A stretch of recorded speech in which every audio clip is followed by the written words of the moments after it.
This is the broadcast from City Hall, the home of the Greater London Authority. Please stand by.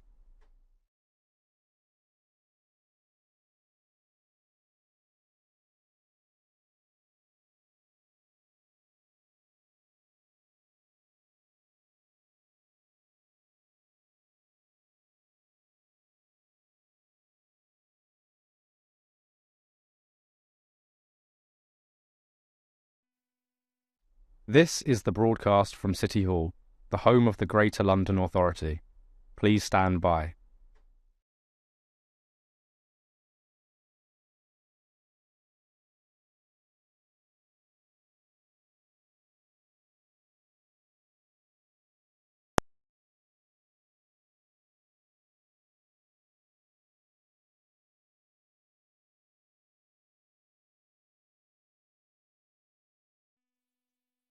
This is the broadcast from City Hall, the home of the Greater London Authority.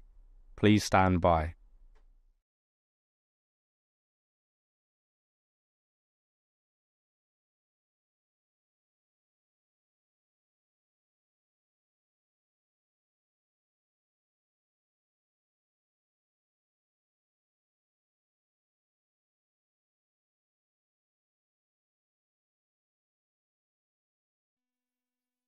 This is the broadcast from City Hall, the home of the Greater London Authority. Please stand by.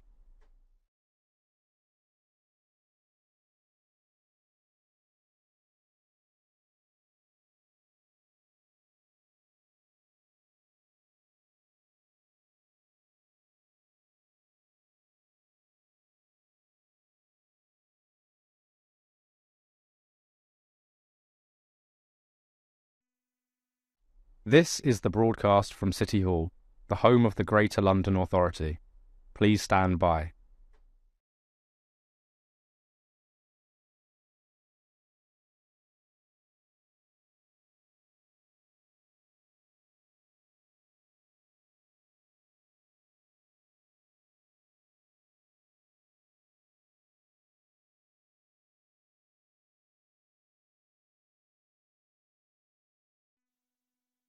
This is the broadcast from City Hall, the home of the Greater London Authority.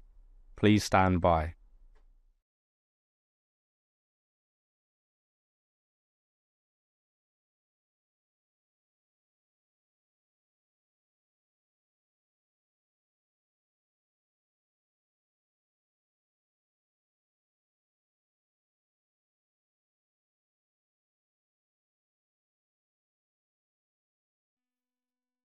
This is the broadcast from City Hall, the home of the Greater London Authority. Please stand by.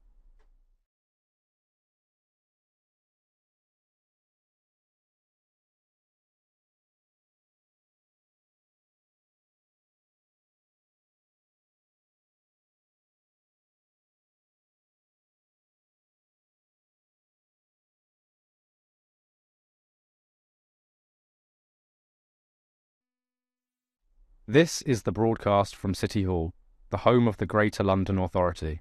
Please stand by.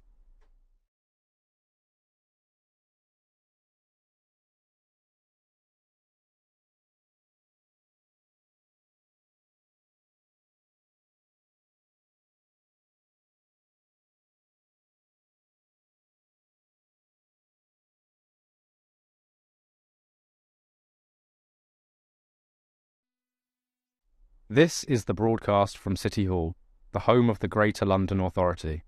Please stand by.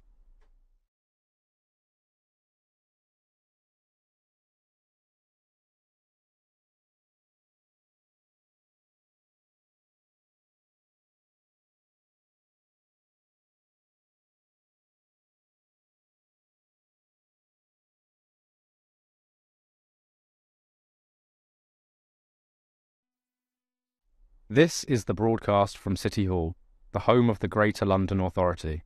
Please stand by.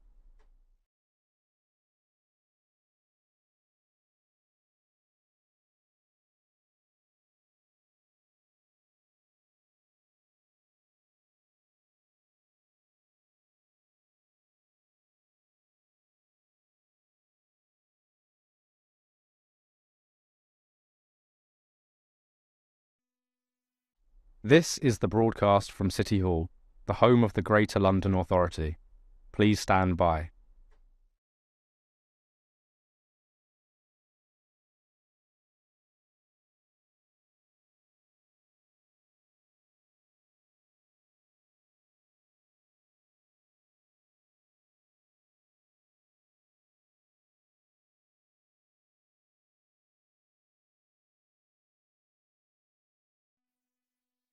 This is the broadcast from City Hall, the home of the Greater London Authority.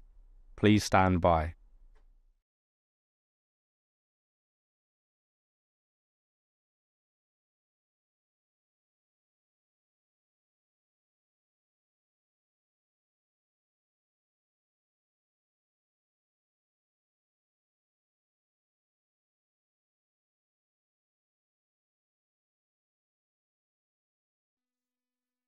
This is the broadcast from City Hall, the home of the Greater London Authority.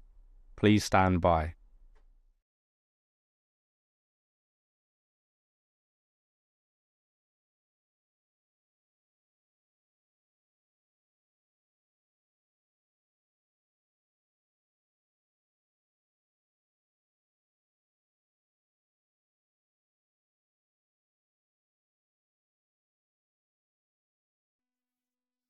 This is the broadcast from City Hall, the home of the Greater London Authority. Please stand by.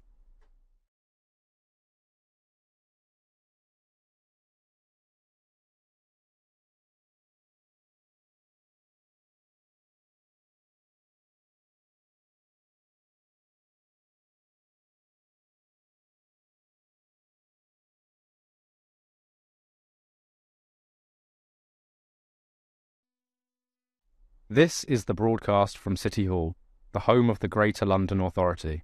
Please stand by.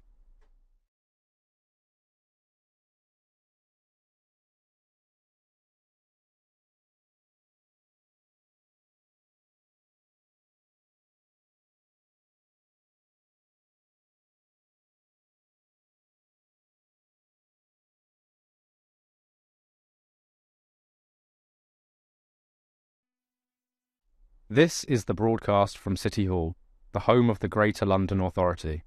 Please stand by.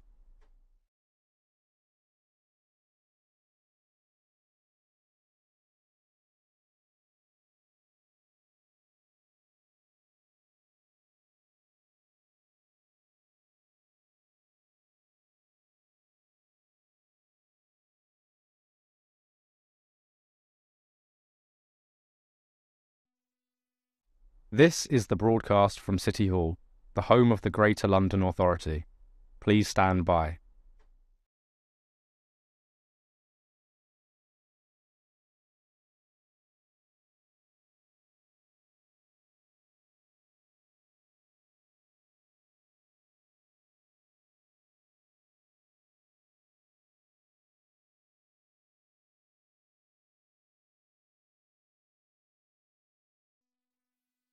This is the broadcast from City Hall, the home of the Greater London Authority.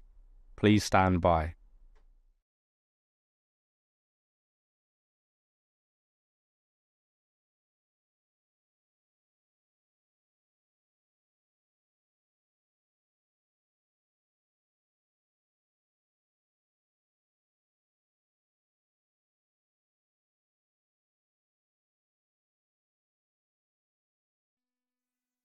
This is the broadcast from City Hall, the home of the Greater London Authority.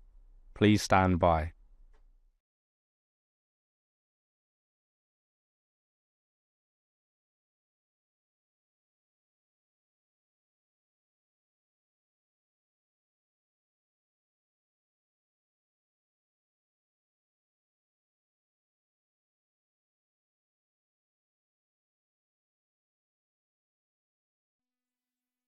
This is the broadcast from City Hall, the home of the Greater London Authority. Please stand by.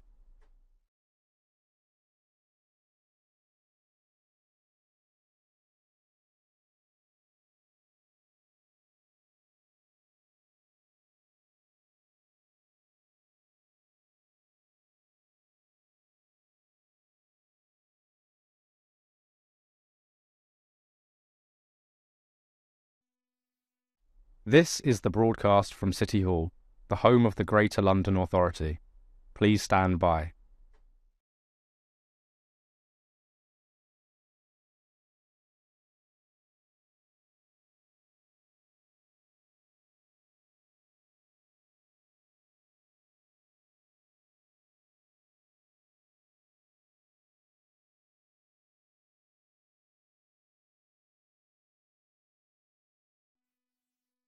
This is the broadcast from City Hall, the home of the Greater London Authority. Please stand by.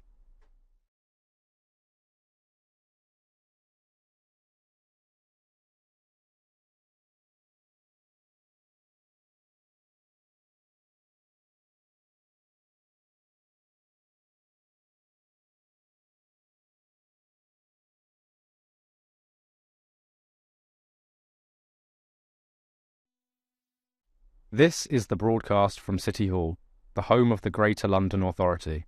Please stand by.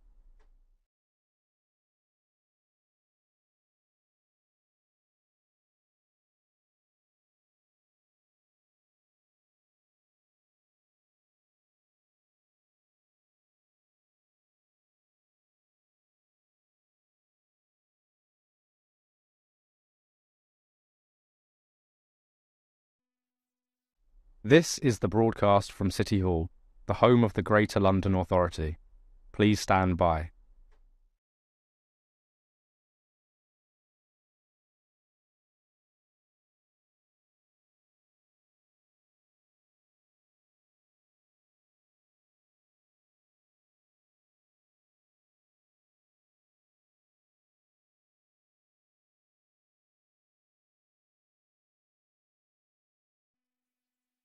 This is the broadcast from City Hall, the home of the Greater London Authority.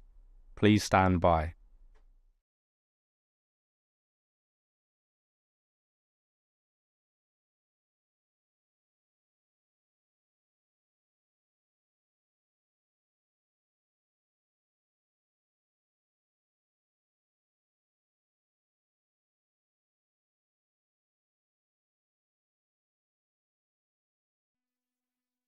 This is the broadcast from City Hall, the home of the Greater London Authority.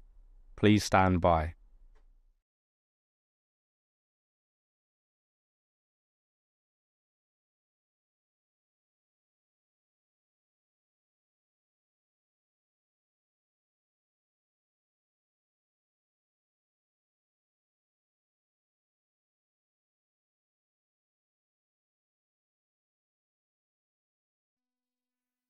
This is the broadcast from City Hall, the home of the Greater London Authority. Please stand by.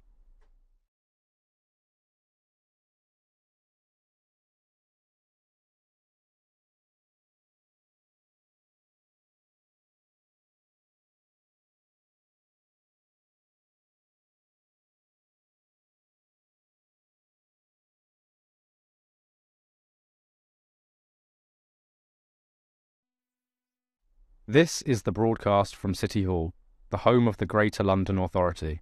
Please stand by.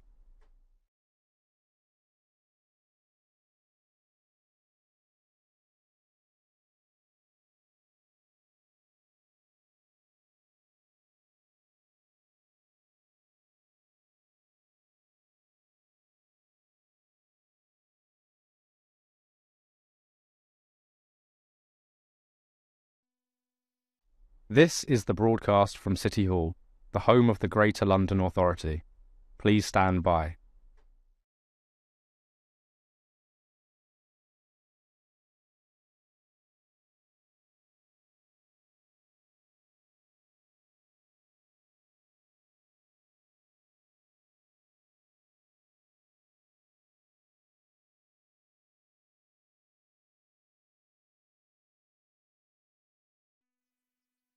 This is the broadcast from City Hall, the home of the Greater London Authority. Please stand by.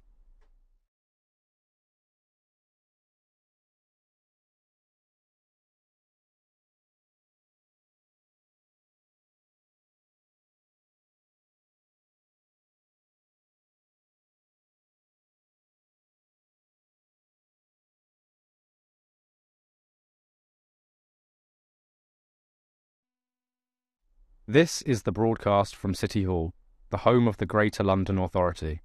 Please stand by.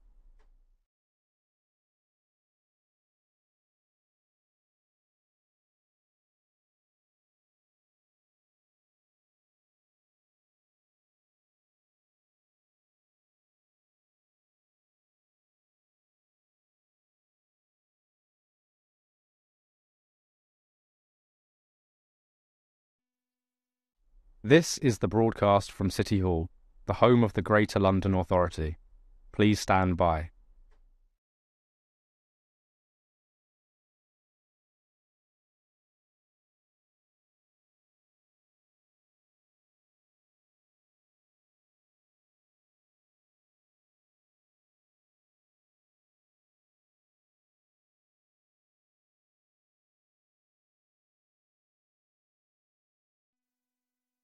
This is the broadcast from City Hall, the home of the Greater London Authority. Please stand by.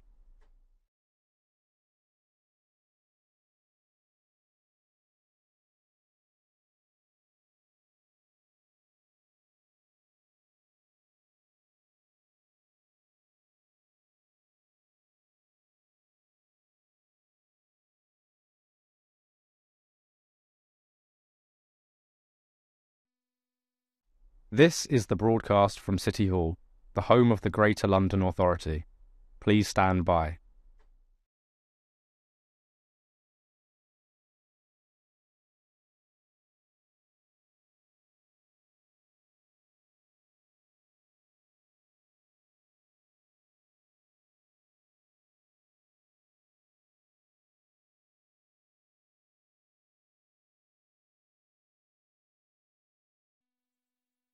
This is the broadcast from City Hall, the home of the Greater London Authority.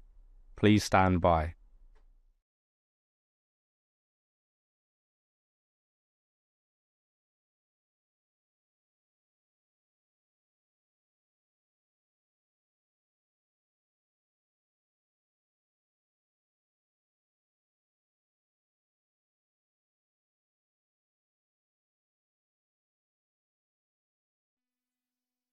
This is the broadcast from City Hall, the home of the Greater London Authority. Please stand by.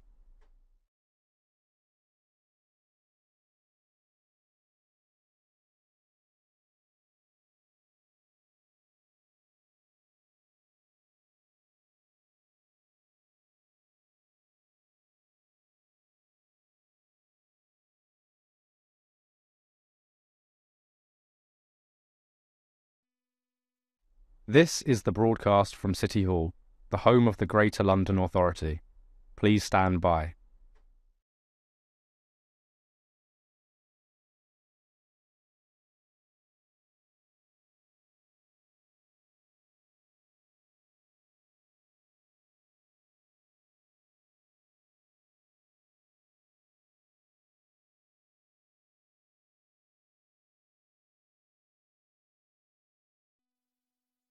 This is the broadcast from City Hall, the home of the Greater London Authority.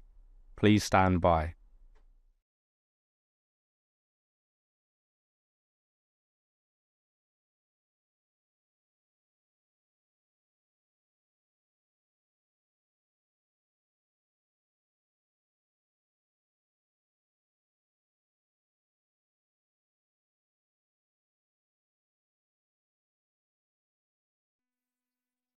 This is the broadcast from City Hall, the home of the Greater London Authority.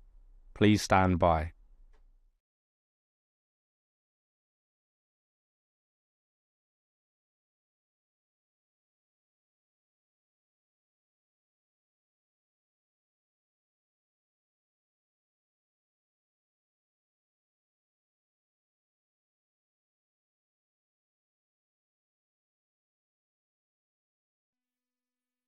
This is the broadcast from City Hall, the home of the Greater London Authority. Please stand by.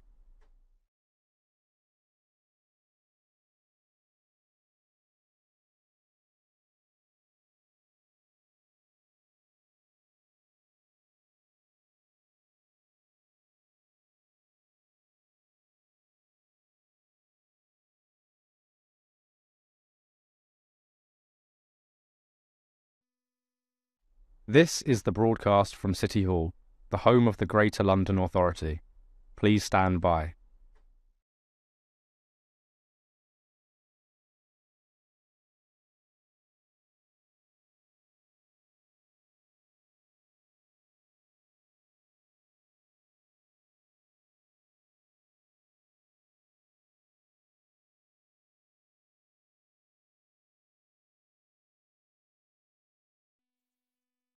This is the broadcast from City Hall, the home of the Greater London Authority.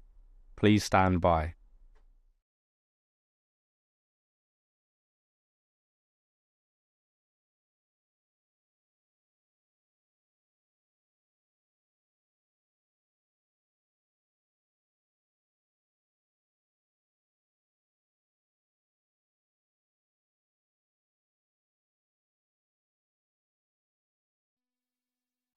This is the broadcast from City Hall, the home of the Greater London Authority.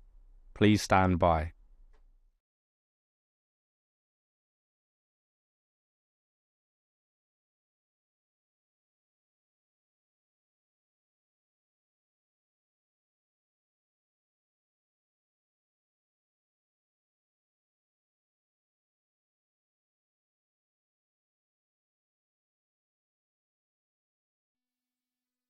This is the broadcast from City Hall, the home of the Greater London Authority. Please stand by.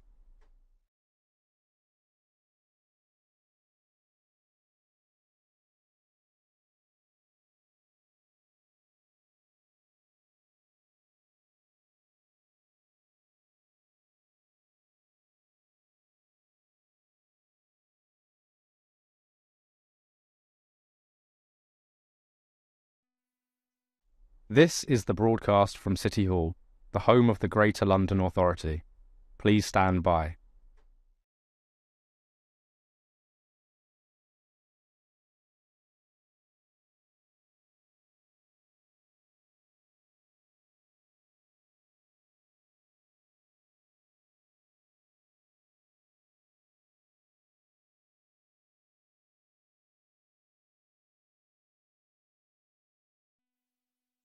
This is the broadcast from City Hall, the home of the Greater London Authority. Please stand by.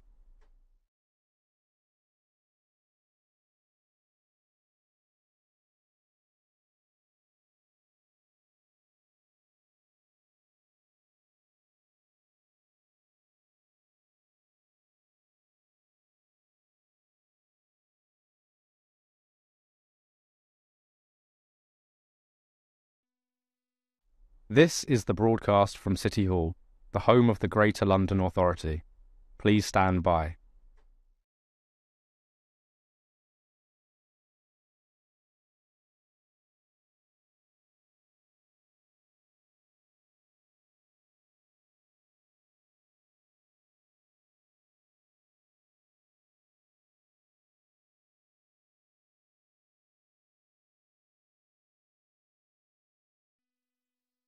This is the broadcast from City Hall, the home of the Greater London Authority. Please stand by.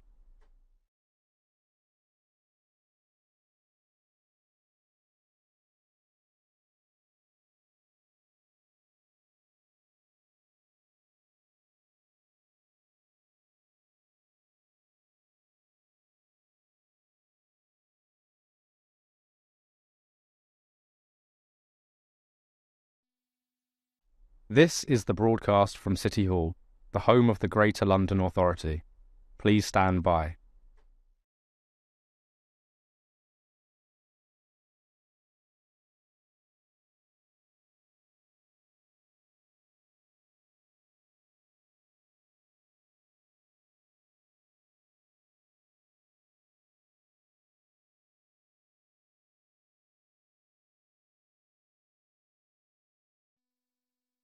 This is the broadcast from City Hall, the home of the Greater London Authority. Please stand by.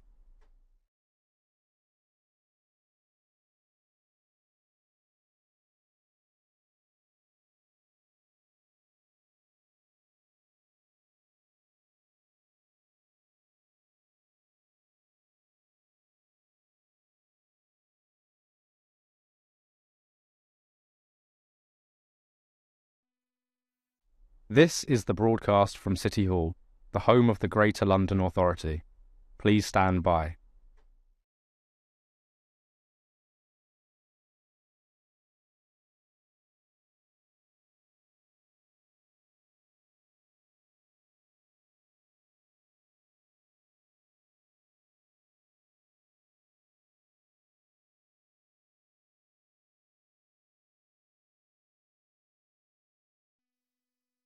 This is the broadcast from City Hall, the home of the Greater London Authority.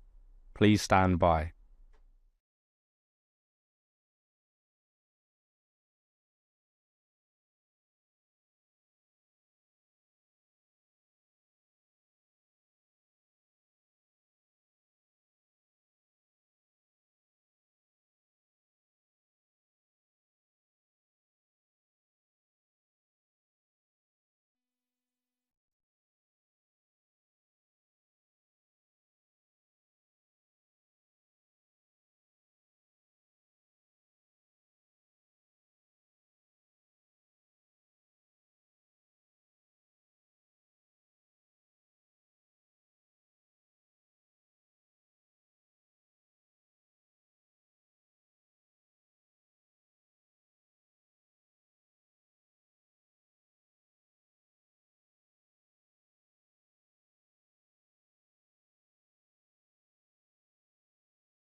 Welcome to today's meeting of the Budget and Performance Committee. Can I ask everyone please to make sure that your electronic devices are switched to silent mode to avoid any interruptions?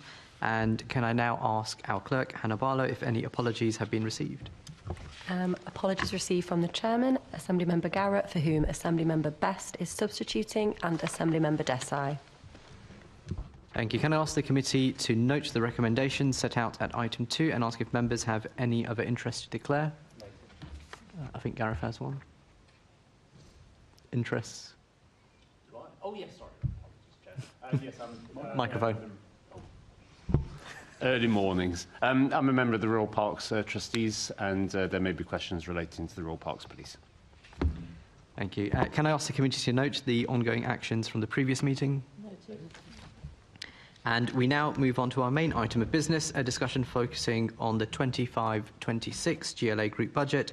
This meeting will be split into 3 panels, with the first part focusing on a discussion with the Mayor of London ahead with the Assembly's final consideration on his budget. And the second and third panels are with external experts we're here for a second time. I would now like to welcome the first of our panel guests. We have Sir Sadiq Khan, the Mayor of London, David Bellamy, the Mayor's Chief of Staff, and Faye Hammond, the Chief Finance Officer. Welcome and Happy New Year to you all, and congratulations on the announcement, Sadiq, on your knighthood. Can I first ask our first panel of guests for answers to our questions? I will start with the first, which is on the subject of transport. And I'll turn to you first, Mayor. How does this budget balance issues like maintaining the transport network via the Capital Renewals Programme versus making it affordable for Londoners to use public transport via fares policies? Thanks. Good morning, and Happy New Year to all members of the Assembly who are here today, and those who are watching this as well. So it's a really important question you raised, which is the conundrum we have in relation to making sure public transport is as affordable as possible to all Londoners, but also recognising that a big chunk of our revenue comes from the fares that our commuters pay. Roughly speaking, our ambition is to spend £2 billion on capital, on maintenance, renewal and growth. Three-quarters of that, £2 billion, TfL themselves can fund. Around a quarter we need government support for. Now, we know historically, even though under the previous mayor there was an increase of 42% in fares, 42% increase in fares, no real investment in maintenance renewals, and the growth was done by borrowing. So what we've tried to do over the last 8-9 years is to, by keeping fares low, encourage more people to use public transport, which means more fares coming in. Across the country, for example, an increase in bus fares led to fewer people using buses. In London, we've frozen bus fares now. With this budget, it'll be for 6 years. That will hopefully encourage more people to use buses, which helps fares coming in. The big difference this year from previous years is the support from the government. We've managed to secure an almost doubling of a capital grant from the government for 25-26, £485 million. But also the prize is in the CSR getting a long-term multi-year capital deal for TfL. Separate from that, a long-term deal for City Hall would also help us in relation to certainty for TfL going forward. But it's a challenge we ask regularly, Chair. Fares, keeping it affordable, but also making sure we can invest in maintenance, renewal and growth. Okay. Are you expecting any further announcements on capital between now and when the financial year 25-26 starts? No. What we've secured from the government is confirmation of 25-26 for £485 million. We'll be speaking to the government. We already are in relation to the CSR in subsequent years.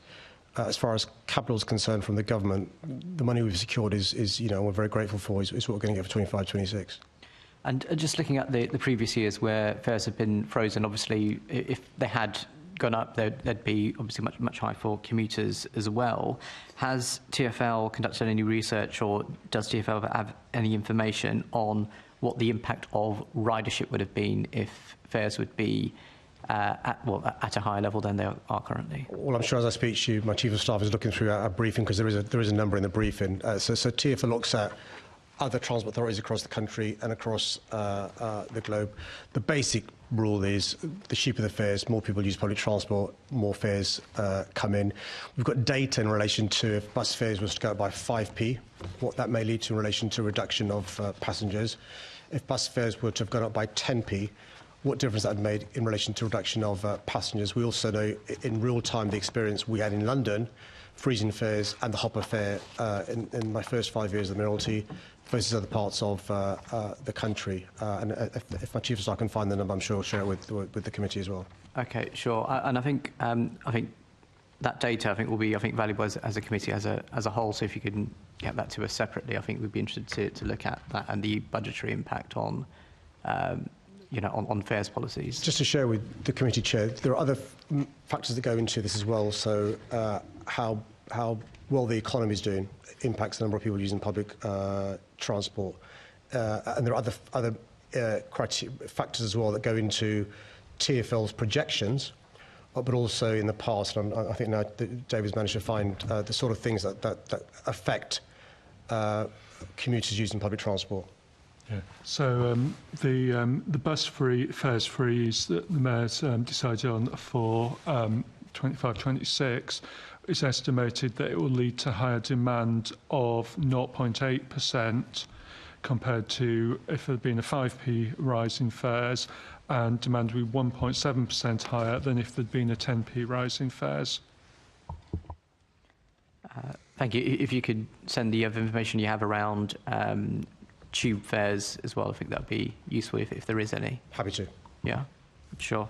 The Friday off-peak fares pilot, there was due to be a study on the impact of that. Has that been published yet? Yes. Okay, sure.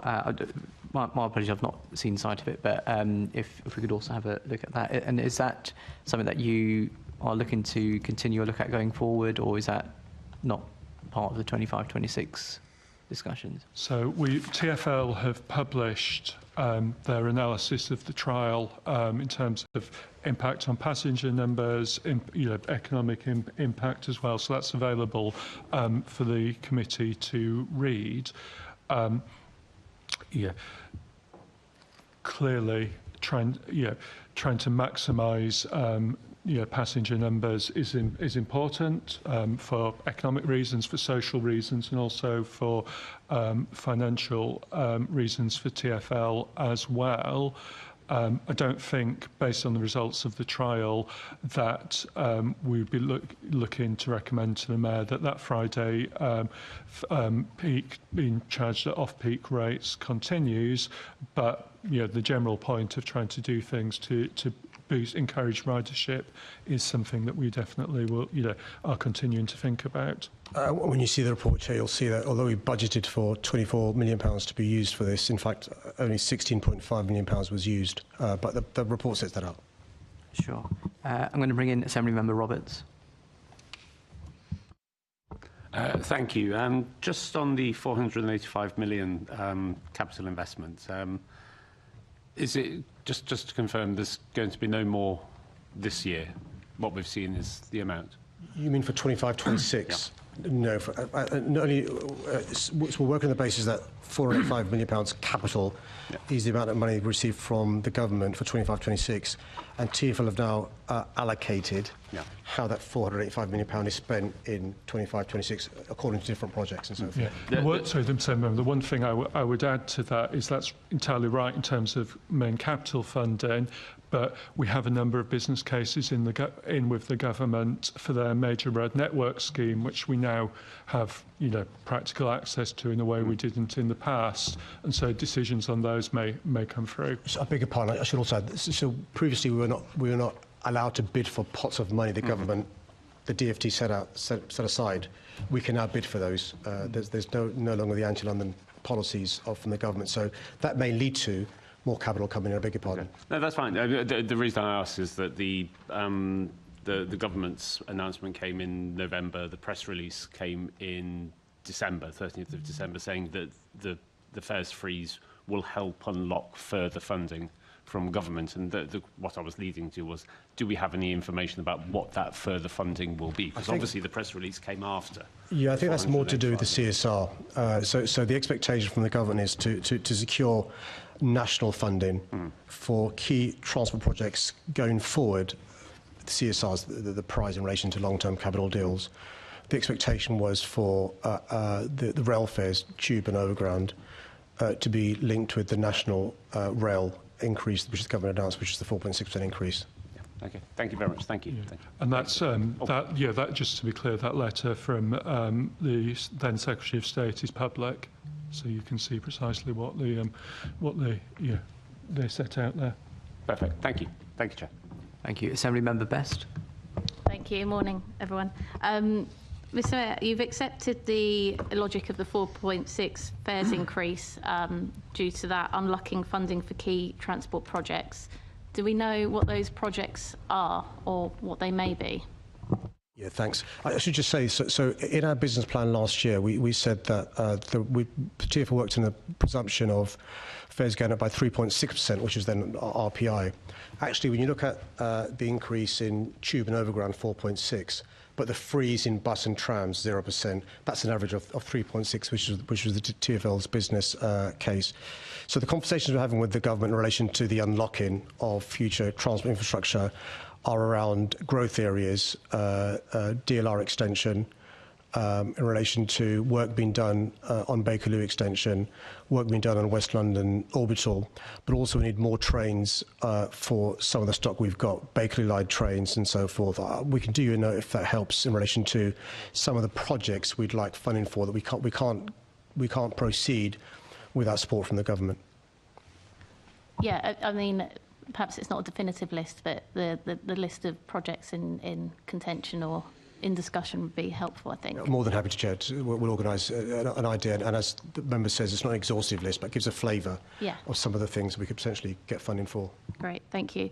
And just to come back to the off-peak Fridays, David, I didn't know as well that had been published. Is that something that is on the TfL website, the GLA website? Where It should be on the TfL website because it's their document. Okay, it's not something I've seen, but... Again, Chair, let me undertake to make sure colleagues are provided with copies of that report.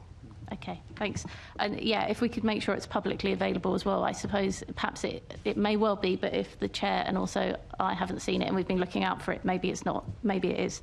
And also, so the kind of clear summary from that was that it wasn't something that was worth continuing or looking to do. Is there something like that or any ideas like that you are thinking instead of looking at? No, thanks for your question. One of the challenges I've given to TfL is to be innovative about what we can do to not just attract those public transport users who post-pandemic haven't come back, what more we can do in relation to supporting the business community, hospitality, and so forth. And so they're working on a number of options, which will come to me at some stage. And one of the things I've said to TfL is, look, not every option will lead to it being made permanent. I've also encouraged them to speak to the private sector without naming names. Why couldn't TfL do a deal with somebody who provides, coffees in relation to an incentive, sort of like the sort of scheme you have when you go to a supermarket in relation to points and so forth. And so those are some of the things that TfL look into. They're also doing some research in relation to our other cities around the globe doing stuff we can pinch that works in relation to encouraging people to use public transport. And so nothing's off the table in relation to ideas that TfL look into. And again, if members of the committee or the Assembly have any ideas in relation to innovation, I'm sure TfL would be, would bite your hand off in relation to listening to those.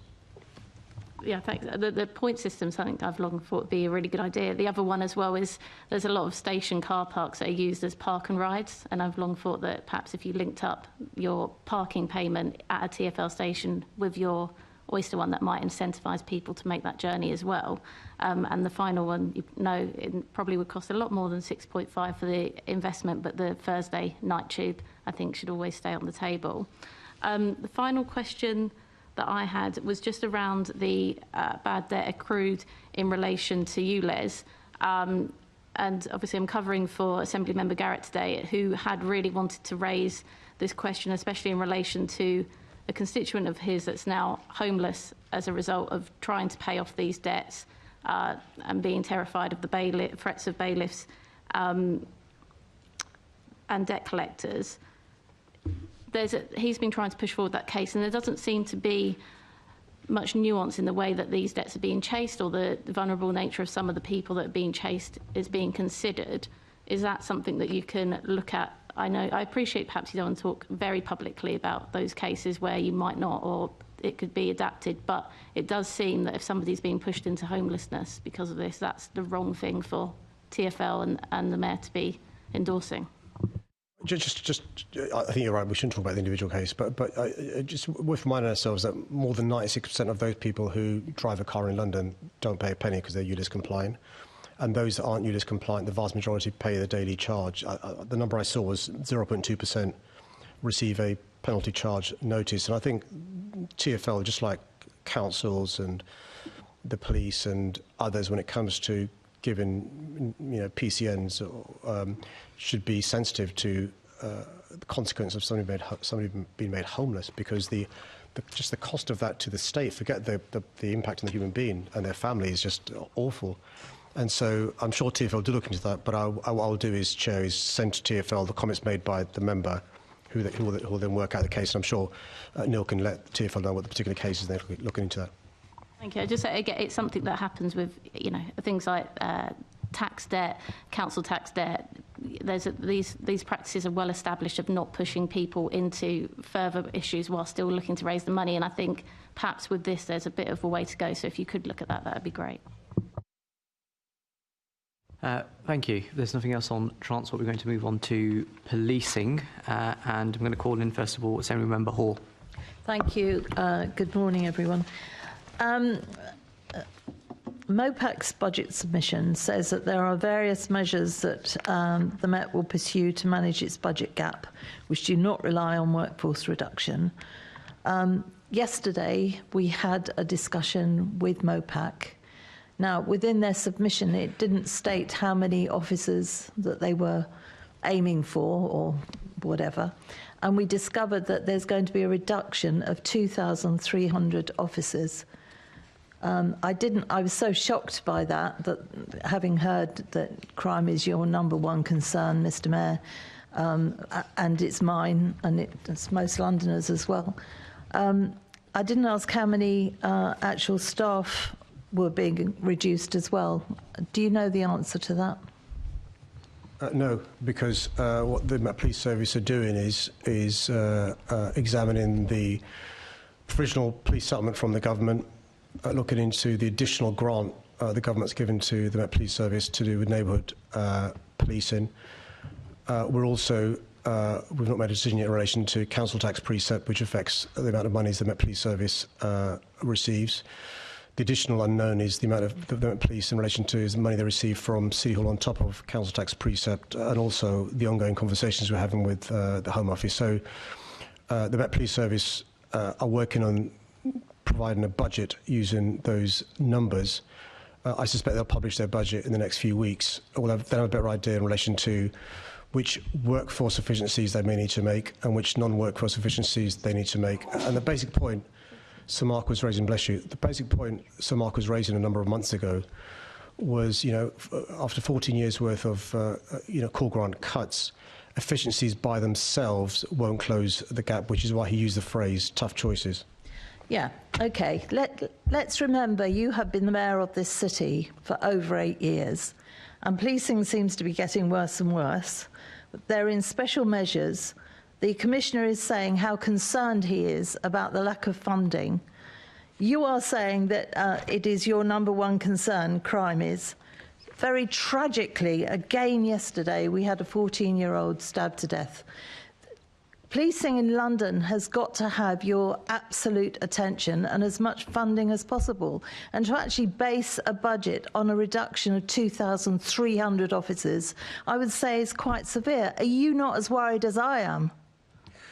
Well, first, I'm sure I speak for the committee when I say our thoughts are with the family of this 14-year-old boy whose life's been tragically cut short. We're at a Budget and Performance Committee meeting, so it's important that I explain to the Budget and Performance Committee that since I've been mayor, we've doubled the amount of funding the Met Police Service receives from City Hall. The LFB's not had a doubling of their support from City Hall, nor has TfL. The amount of money the Met Police Service receives from City Hall used to be 19% of their total funding, and now exceeds 25% of their total funding. City Hall funds more than 1,300 police officers and provides funding to the Met Police Service for more than 500 police community support officers. And so the Met Police Service know, and so do Londoners. On top of all that, we carry on supporting the police by last year, for example, adding an additional £151 million to the police in budget. One of the reasons why there's a big gap in the amount of money the police needs and the amount of money the police receives is because the core grant from the government over the last 14 years has been cut by a third. A third. We simply can't fill that third gap from City Hall ourselves. You do realise you're not going to be able to constantly blame somebody else, Mr. Mayor. You were looking forward to a new government that would give you money for just about everything in London, not to mention policing. And here we are with a budget in front of us, and that's all we can talk about, that is a reduction of 2,300 officers when we need those officers more than everything. Now, every year you find additional funds from your final budget because it's like a magic money tree at the end when we find out how much extra money is there. So if that happens this year, are you going to be spending that money on policing?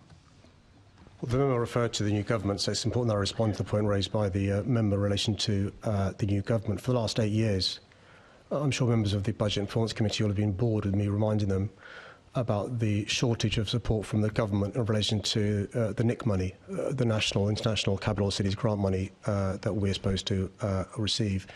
The great news for London and for the Met Police Service is this new government has managed to increase NIC funding in just 1 year by more than 34%.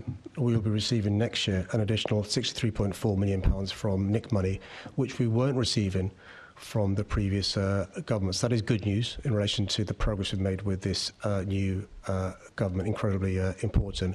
I don't recognise the caricature about a magic money tree. What I do know is the consequences of making promises that you can't keep or writing cheques you can't cash is it leads to massive black holes. What I'm not willing to do is to make promises that I can't keep. So we will be publishing next week our draft budget. That'll be consulted upon. The police will have a chance to look at the draft budget and provide their own budget. And then next month I'll be publishing my final budget. I've got no expectations of any additional money being brought in. Senator Robertson, the Chair, you've asked questions about additional money for TfL. I don't predict or expect any additional money for TfL either. So we're going to prepare next week's draft budget based upon prudent assumptions on the money we have. Well, every year you end up with additional funds. Are you saying that you don't expect to this year?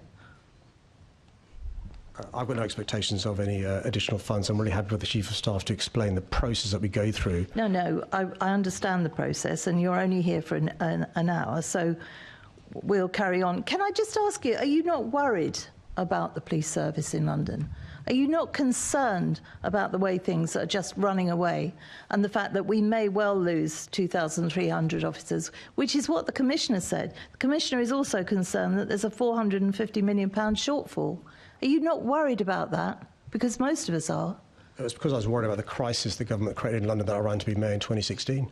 I've got in front of me a table of police officer numbers and staff numbers from 2010, the last time we had a decent government. And last year, I've got the ratios of police officers to police staff and the ratios of police officers to the population in London. It's because of the crisis created by the previous government that I ran in 2016. I've been standing up for this city. And by the way, no support from the Conservatives in getting more money from the government within 5 months. An increase of 34.2% in NIC money from the government. We know in transport the great news we've had there, and I'll carry on working with the police to get more support from them. And that includes, by the way, setting up our country's first VRU, using a public health approach to both prevent crime, being tough on the causes, but also support the police by being tough on crime. Well, it's laughable, Mr Mayor, when you refer to a decent government. I sincerely hope you're not referring to the one we've got at the moment, because I don't think anybody would think that we've got a decent government at the moment. Now, how are you balancing your manifesto commitments to deliver the extra 1,300 extra neighbourhood officers in a wider context of plans to reduce officer numbers? So the manifesto, as the member will know, because she also had one, it is based upon a 4-year period. The winning candidate has a mandate to deliver that manifesto over that 4-year period. And over the course of the next 4 years, the manifesto talks about an additional 1,300 police officers, PCSOs or specials. We'll be working with the Commissioner and the Government and City Hall to make sure over the course of the next 4 years we keep that promise. Yes, in your manifesto, which you won't be surprised I did read more than once, you do make quite a few promises, and I applauded this, around women and children's safety. Are you going to make sure that there is money diverted now to make sure that we do not have these rape gangs in London, which everywhere else have? Do we actually have rape gangs in London? Also, so in London, like the rest of the country, we've seen an increase in violence against women and girls. What we've seen in London, though, is since I became mayor, because when I became mayor, on my desk was a HMI report, which inspected the police when the previous mayor was the mayor, raising real concerns around children and sexual exploitation. And since I became mayor, I acted on that report, which was done under the previous mayor by an inspector in relation to the conditions he'd left the Met Police Service in. So I'm really proud to say London was the first city with the Met Police Service to make sure Operation Soteria work took place in London. The Victims Commissioner, Claire Waxman, has been fantastic and fastidious in making sure that the police respond to the concerns that were raised in relation to the work we did in relation to responding to the awful report from the HMI about what happened under the previous mayor. So in London, we've piloted a number of things that are now being rolled out across the country. Most recently, I was in Croydon with the safeguarding minister to see some of the uses. Can you stick to answering the question?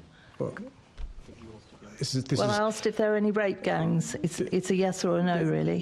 This is a serious issue. I'm disappointed that on such a serious issue, the member doesn't want to hear the answer. I'm disappointed you won't give me the straight answer. Are they yes or no? I'm not going to ask where they are to give anything like that away. I'm just asking. We've got a serious situation here.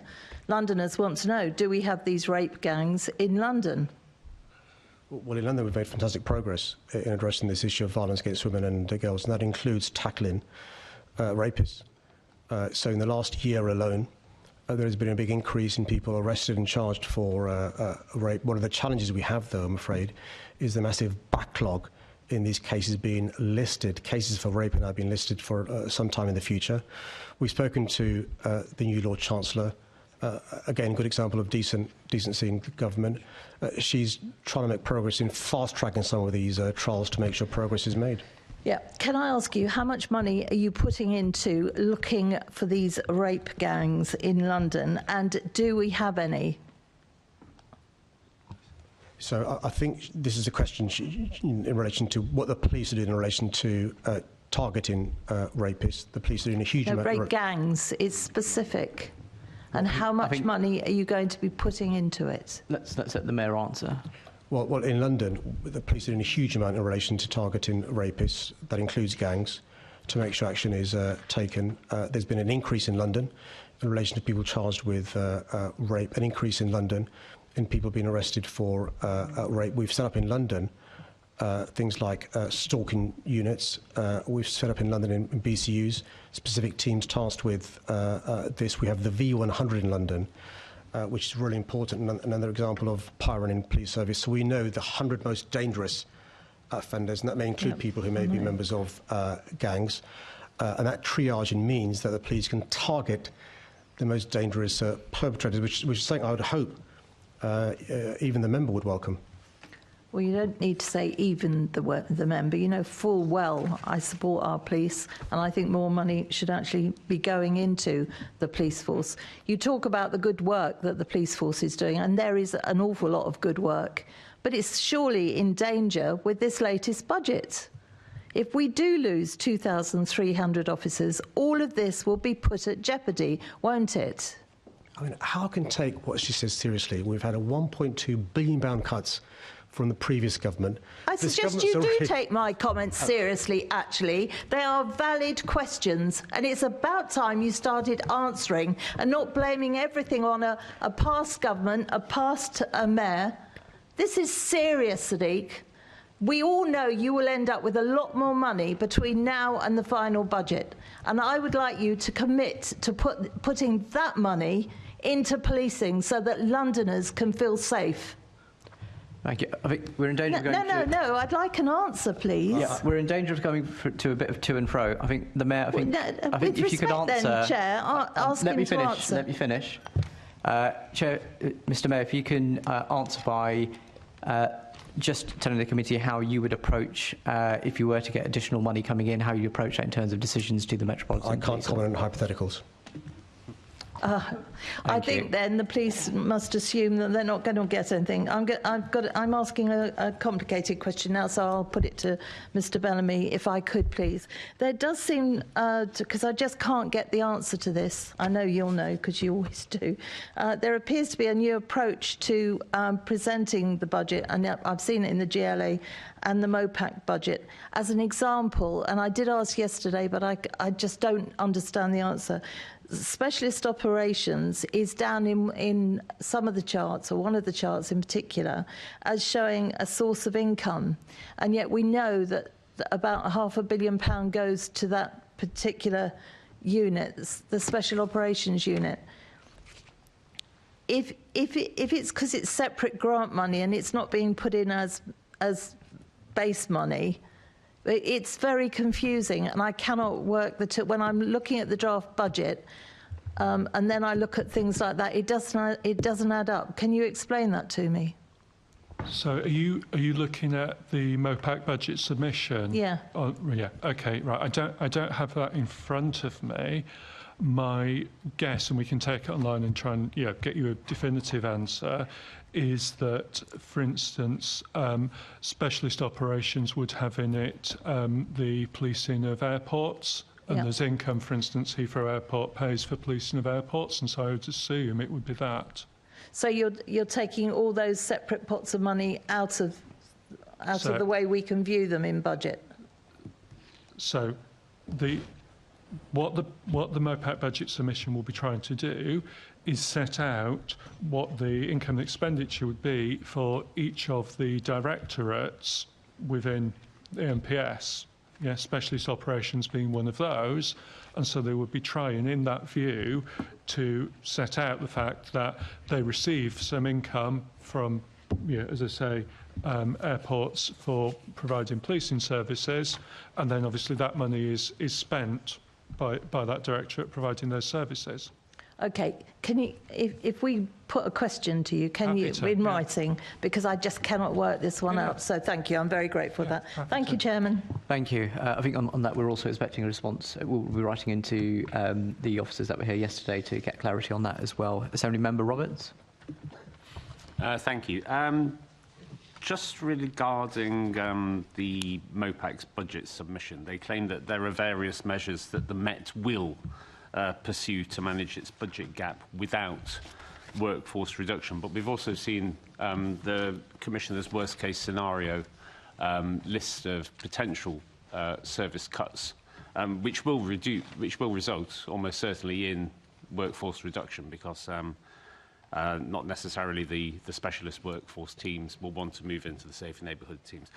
Are there any particular areas, Mr Mayor, that you would publicly oppose and have as a red line, whether it's the Royal Parks, whether it's the forensic, whether it's the dog units, the mounted units, the firearms units? Are there any red lines which you say, no, that's not going to happen? Yeah, the three areas where, and the Commissioner agrees with me, by the way, in relation to these three areas where I think we know that's a priority for us, is in relation to neighbourhood policing, in relation to response, and in relation to public protection. Yeah. Those three core areas, you use the phrase red lines, not a phrase I'd use. The Commissioner knows for us to deliver on the police and crime plan, on the manifesto, but also London's priorities, those are going to be a focus.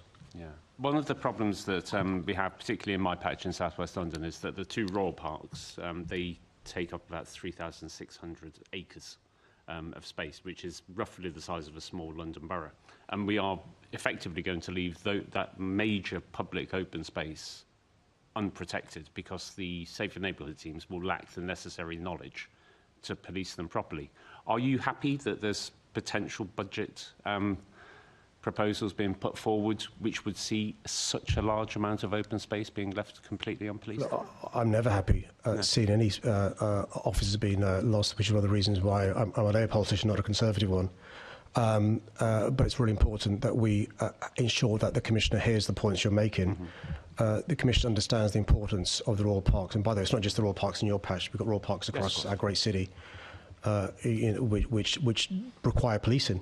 And you and I both know that often actually crime does take place in the Royal Parks, and we want to prevent that happening. And if a message is sent out that there aren't any police officers around, you can imagine what bad people will think about that. So I hear you loud and clear.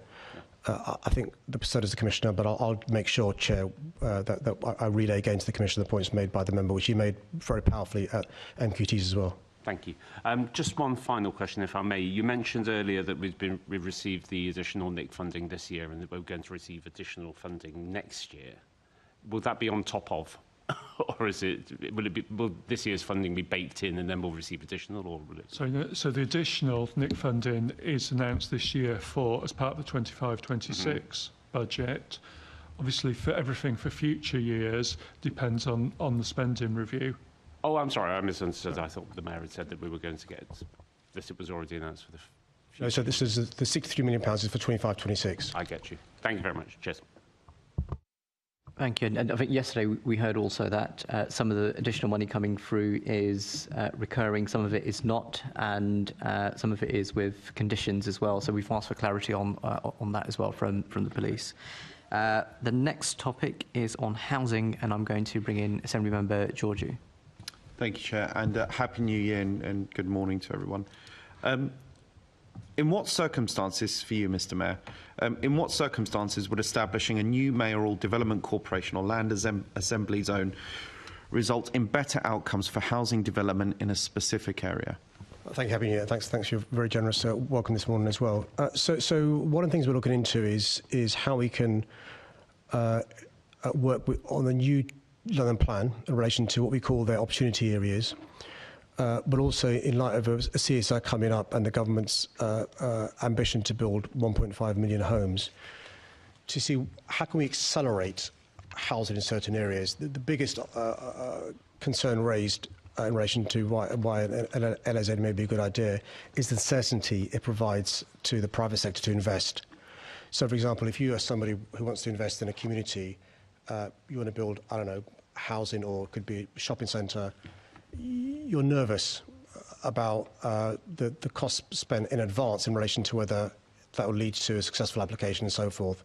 Working with councils, working with businesses, LAZ will be really helpful in relation to land assembly, small pockets of land which will really make your potential developments much more viable. Use of CPOs in relation to an LAZ that at the moment is quite difficult and cumbersome.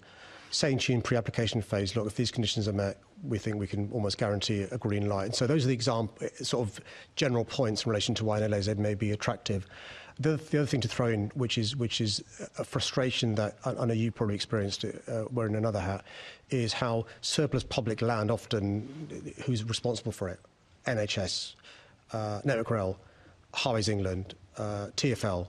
And again, a local assembly zone may make it easier to collate those pieces of surplus land to give you certainty as an investor that you'll get sensible profits, but also give back to the community. Thank you very much, Mr Mayor. What criteria will you use to assess the suitability of specific sites? We'll be working on that, speaking to colleagues in MHCLG, speaking to London councils, but also listening to the business community as well. You'll be aware there already exist enterprise zones, there already exist DCs. One of the things with LAZ we want to do is to make it easier to get these pieces of land together. One of the things we're speaking to MHCLG about is giving more powers in relation to assembly of land and so forth. And so those conversations will lead us to decide what architecture the LAZ will have.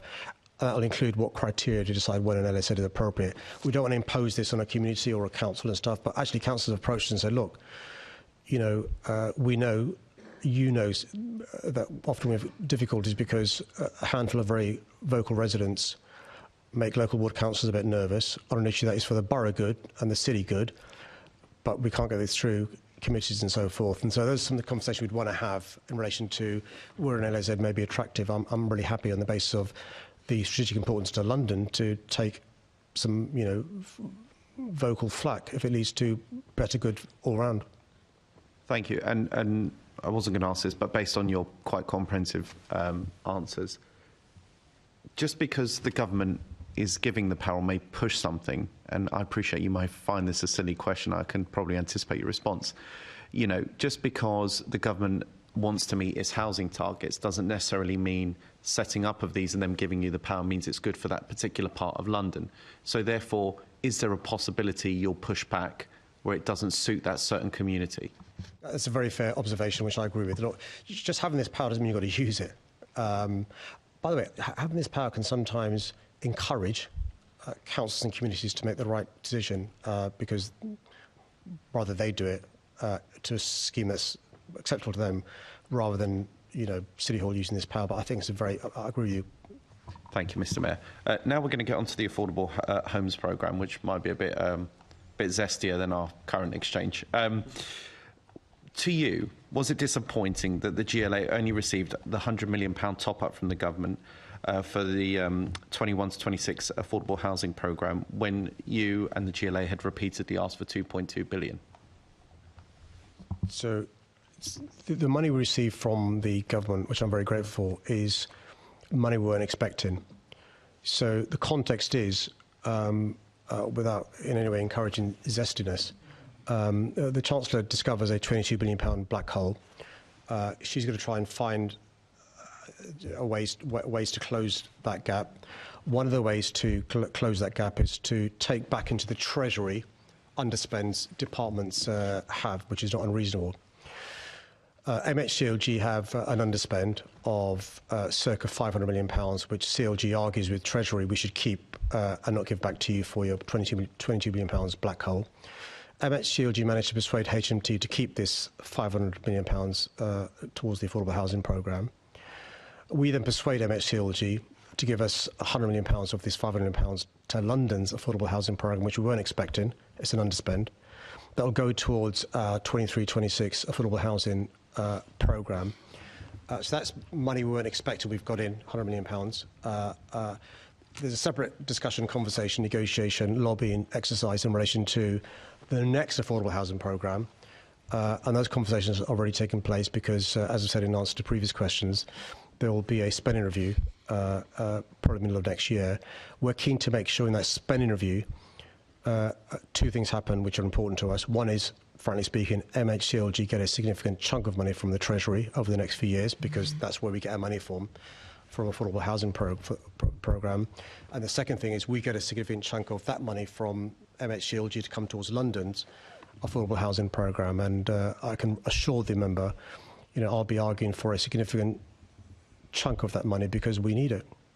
I hope you can appreciate, Mr. Mayor. I'm not going to get into the back and forth about this 22 billion. That's for the Westminster politicians to hammer out. So I appreciate your response on this 100 million, and I don't want to put words in your mouth, effectively being surprise money, the additional that the government's given you. Doesn't go to the 2.2 billion that you asked for previously. But then if we're looking at the previous requests, looking at the 4.9 billion per year that you yourself have repeatedly said is the hammer that we need to crack the walnut of this affordable homes programme, will you still be asking for that amount? And I appreciate there's a context of the Chancellor is essentially briefing out at the moment. She may have to amend her spending rules due to certain positions that we're finding in the economy at the moment and tax intake. So let's not get into that, but the 4.9 billion that you've asked for previously, will that continue to be the request? So I think the figure the member refers to is a 22-23 figure from the task force work undertaken. So in advance of the CSR submission that we put in, the bid we put in, we will be undertaking an analysis of what money we need. I'll be astonished if that's not billions of pounds, but I will share that with the Assembly, as you'd expect me to do so, in relation to once that work's been undertaken. Well, is it safe to assume, and I know you don't like to talk about hypotheticals, but is it safe to assume, given the demographic pressures that we've got, the housing that everyone keeps saying that we need, I don't think anyone disagrees with that it will be either the same amount or more? It'll be in the billions number, yeah. I'm not sure the amount. Let's let the experts do the work. Okay, thank you. But I've got a couple more. Thank you, Mr. Chairman. Mr. Mayor, it was recently revealed that the GLA Land and Property, so GLAP Limited, the Mayor's property development vehicle, has repeatedly missed payments, deadlines on the loan over the past 6 years and has only made its first payment this year. Why? Well, to paraphrase your colleague, because this is a complicated question, I'll let David Bellamy answer it. Thank you, Assembly Member. So, GLA Land and Property exists as a separate company to carry out the GLA's decisions on its land assets in order that you get fair tax treatment compared to other actors in the marketplace. That's its purpose. Yeah. Therefore, what we have to do is we have to have a relationship between the GLA as the ultimate decision maker and the funder, and GLAP as the body that carries that out. Yeah. So when the GLAP was established back in, I think, 2012, and it was given the land holdings that were passed to the GLA then, it was also given £300 million worth of debt, so that essentially it started from a net nil position, because that was seemed to be the value of the land holdings it received. Then there was a profile set up in terms of, as that land is developed, and we see that land being developed across the big sites, the revenues from that would come, and they would come into GLAP, and then that loan would be paid back to the GLA. what we've seen is the challenges in the housing market, which are very well documented, mean that money could not come back at the pace that was originally assumed, and therefore the arrangements between the GLA and GLAP had to be adjusted in order to that money could be paid back on a deliverable timescale. So that happened. GLAP has already made one significant payment back to the GLA. It is going to make another significant payment before the end of the financial year, and we have a longer-term financial view for GLAP, which shows how we will pay back that borrowing. Mr. Mayor, I've never known you to be so humble to admit you can't answer a question, but I appreciate the answer from David. And David, thank you for that. So, in so many words, the Mayor's particular vehicle, GLAP, is not making these payments because we failed to build what we said we were going to build. So, the delivery of some sites has taken longer, as is common to across the housing market in London and indeed across the country. The huge challenges, we can go into them if the committee wants, that is in the development sector have clearly meant that a number of schemes are taking longer than was originally envisaged, and we are not immune from those pressures. That's just commercial reality. Right, so failure to build, so thank you, David. In a December 2023 report, the GLA's internal auditors raised concerns about poor management and decision-making at GLAP and said they were, and I quote, not provided with evidence why repayments were repeatedly missed. Were the auditors right to be concerned? So, as explained earlier, GLAP was originally established as a separate legal entity, so that appropriate tax treatment was made around the decisions of the GLA. And the historic view was that, well, the GLA is the funder, is the decision maker, and therefore we should be very efficient about GLAP because it is just there to, it's a legal structure in which the GLA's decisions are carried out. In recent years, we took a view that that was no longer an appropriate approach, and we've begun a programme of changing how GLAP is governed. That has obviously brought some additional costs with it in terms of finance, in terms of secretariat and other support. When the original audit was done in 2023, that process was quite a bit of the way through, but it wasn't entirely finished, and that was reflected in the original audit report. We then since continued and working through that process. And what has meant is that the auditors came back and did a report and gave substantial assurance on what they found, which is, as you'll be aware, Assembly Member, their highest rating. Yeah, thank you. Just one more brief. I think the concern, David, do you not share or at least appreciate the committee's concerns that, number one, the auditors have not really given it a glowing review in the 2023 assessment. This is £300 million of taxpayer money, and the repayments are late. Now, I'm not dismissing the answers that you've given, but I think Londoners expect this mayoral vehicle to at least be meeting its obligations and not just having one repayment within 6 years. So, absolutely, GLAP is there to get developed the land it has. It's done that. We, as part of the changes, we published an annual report trying to bring in increased transparency. There will be another annual report for the previous year coming out very shortly, if it hasn't already, setting out all the things that have been delivered. It remains the case, as I said, that we are not immune from the immense pressures that the housing market and the development sector have been under. And you will see across the sector profit warnings, changes to loan repayments. That is what is going on as the sector tries to keep viable and tries to keep delivering. Thank you. I think this is it's an important issue that the Audit Committee looked at in terms of the governance arrangements as well. And I think at that stage on the meeting on 19th December, I think it was, there was assurance given about the changes that have been made to the Audit Committee. So thank you for your answers there as well. Panel, yes.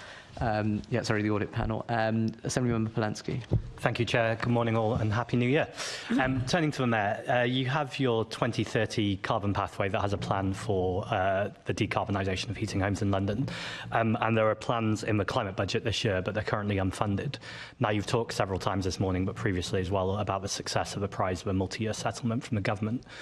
Do you see a priority in a successful multi-year settlement in funding some of these unfunded climate agreements, but specifically a large-scale retrofit of London homes? This is an easy one, Chair. I'll take this one. So absolutely. One of the things we sought to do is to stipulate what the paraphrase the known unknowns were. So what are the things we need to do to get to net zero, which are funded, which aren't funded? And there are two things that I think should give you and me a source of optimism. One is the multi-year deal means we can make sure more of those unfunded projects are funded. Second, the private sector is really keen to get involved in this area as well. And I think the combination of the private sector knowing we've set out what we need, there's going to be some government support, brackets, public sector support, means the private sector will be more willing to come in as well. And I'm not sure if he's seen.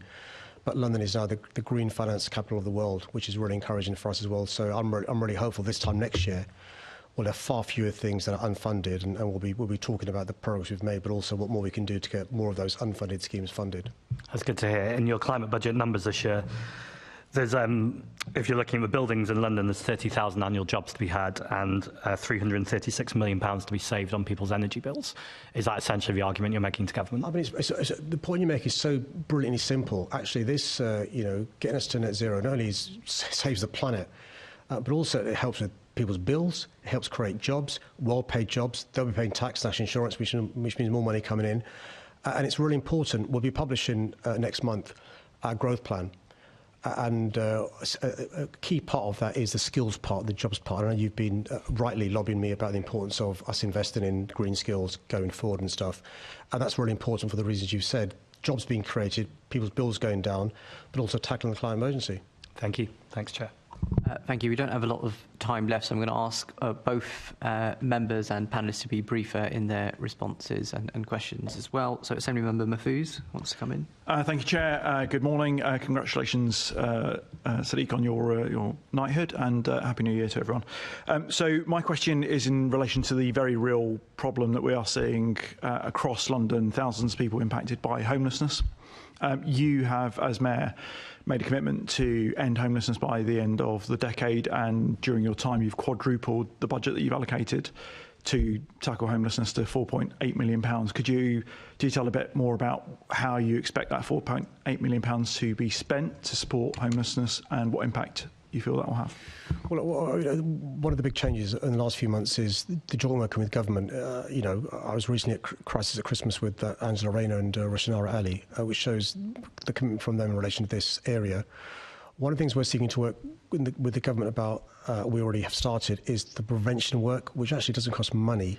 It's about making sure the right people are talking. You know from your work outside the Assembly, the importance of helping people get the right advice so they're not made homeless, getting the right legal advice, making sure they have the right support and so forth. So what we're doing with the government is seeing if we can get in place processes to prevent somebody being homeless or off sleep in the first place, which actually doesn't cost money. I'll give you a simple example.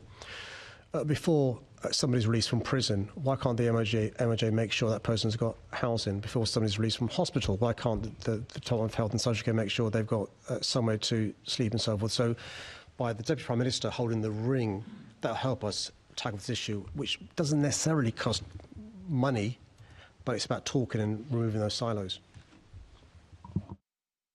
I'm sure there'll be incredibly welcome news. And in relation to that funding that we've allocated, I understand that a lot of that will go into advice and advocacy support, which is so vitally needed once somebody's out for that first night on the streets, it can be incredibly difficult to just even get hold of them, let alone get that support to them. Well, the question is so pertinent tonight, bearing in mind it's going to be -1 degrees tonight. Reaching somebody, if they are unfortunately on the streets, is the difference between life and death with this sort of weather. And we are supporting some great charities, great organisations in relation to outreach workers, but also I'd encourage all members if on their own social media accounts to encourage members of the public to use the StreetLink website to let us know where they are, so help can get to them. Absolutely, already done that. So thank you very much. Thank you. Assembly Member Roberts. So this section is on mayoral commitments. Thank you. Notwithstanding the aversion to hypotheticals, and also recognising that we're in a slightly bizarre situation where we're talking about a manifesto commitment over 4 years, where we're only discussing this single budget year. On a scale of 1 to 10, Mr. Mayor, assuming that finances stay roughly the same throughout your term, on a scale of 1 to 10, where 10 is absolutely confident, how confident are you that you will be able to deliver your manifesto in full within the 4 years? So, without talking with the numbers you've suggested, analysis of the previous 2 manifestos, I think 96% of promises kept from 2016 to 2021. I think it may have reached almost 100% between 21 and 24. And if past record is to go by, I think we'll do pretty well. Okay, thank you. On the free school meals commitment, how will you fund the free school meals for 25-26? And of course, have you had to put any other plans which you would have liked to have delivered within this financial year on the back burner for future years because you needed to commit to this? I think the member's in danger of preempting the draft budget that will be published next week. I know he's so excited to see the draft budget next week. I'm counting the sleep. That's then put out. That's then put out to consultation, and there's a final budget in February. But it goes back to the previous question he asked. That was the promise I made, and it's a promise I intend to keep. Mm-hmm. Thank you. And finally, let me see, sorry, get my glasses on. How will you fund the transformation of Oxford Street? A really salient question, bearing in mind the announcement we've made. So we're working closely with the council, with businesses and the residents. The first part of the work is to redesignate that road from being a road, you'll know as a leader of the council, a road that's owned by the council to being a road that's owned by TfL. That is a process that requires consultation. And so in 25-26, we've set aside money to do the piece we're required to do with that and to set up a DC. The plan is to bring in investment in relation to the street being pedestrianised, in relation to the work going forward on Oxford Street. And the conversations we've had, without breaching confidences, with a number of people in the private sector is big appetite in relation to that. What you'll not be seeing is big sums of money being spent from my budget in relation to that project, because I'm confident we'll get monies from third parties. Okay. Thank you, Mr. Mayor. Thank you, Chair. Thank you. Because we're very short on time, please, so we're going to ask just one more follow-up question we have from Assembly Member Best. And thank you. I know you're running quite close to needing to leave. Thank you. In terms of the funding for the Universal Free School Meal Programme, will that be using, or are you envisioning that's going to use any of the additional business rates funding? Sorry, which additional business rates funding? When you get the additional business rates funding above the expectation. Okay, so as I think the Mayor said, we don't at the moment have any expectation of additional funding in February. That's the advice. And that's not the question, sorry, David. It's quick. So will Universal Free School Meals, we've just been told by the Mayor it will absolutely happen, so I'm asking, will it use any of that money? So after the necessary number of sleeps, when we publish the draft budget, it will show how it will be funded, and so you'll see how it will be funded next year and beyond, in advance of any hypothetical extra money in February. So we don't expect that it will use any of the hypothetical money? Yeah, so we'll have a funding... It won't use any hypothetical money? No. No, we have a concrete plan to deliver the Mayor's manifesto commitment that we will set out next week. And just one quick question as well, Mr. Mayor, around police cadets. I know this is something that myself and Assembly Member Bailey have raised often would you be looking still at including the funding, the necessary funding for police cadets? I'm not sure where the insertion of the word still came in, but we just talked about the importance of non-workforce efficiencies that the Commissioner has got to make, and so I'm sure he'll have heard the comments made by Senator Roberts about the importance of workforce in, for example, the Royal Parks, and she'll be aware that obviously when you're the Commissioner and you're considering a non-workforce efficiency, saving money in relation to police cadets, and a workforce efficiency. Can I just be clear, because you're talking about the MET funding, and the ask has been made of yourself from your mayoral commitments whether you would look to fund the police cadets or put that funding in. Well, my draft budget is going to be published next week, so she'll see if I'm going to do that next week. Thank you. It's going to have to be super quick, Assembly Member Hall. Yep, very super quick. The hypothetical money that you may or may not get, can I put in a real plea, please, from the heart to put that money into policing in London so that Londoners can be safe? Please, Mr. Mayor. There is no hypothetical money. Let's see. Thank you. Can I now thank our first panel of guests for your answers to our questions, and apologies for going slightly over time. It's now 11:03, so we'll reconvene at 8 minutes past to get the next panel of guests in. Thank you. 5 minutes. 5 minutes.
Welcome back, and I would like to welcome our second panel of guests.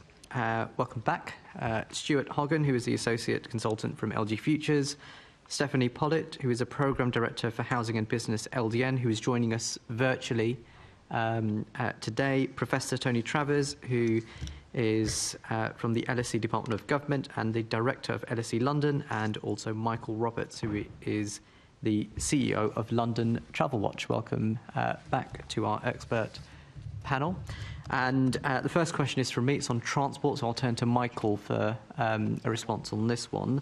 The transport commitments that are in the Mayor's 2024 manifesto, do you feel they are deliverable within the resources set in the 2025 consultation budget? And are there any areas that the Mayor and TfL should be prioritising? First of all, can I say a Happy New Year to all of the members of the committee and the Secretariat, and wish you all power to your elbow in scrutinising the institutions over the next 12 months. The mayoral commitments on transport don't necessarily all fall within the coming financial year, which is the particular focus of this session. So it is difficult to kind of see just how the two things might fit.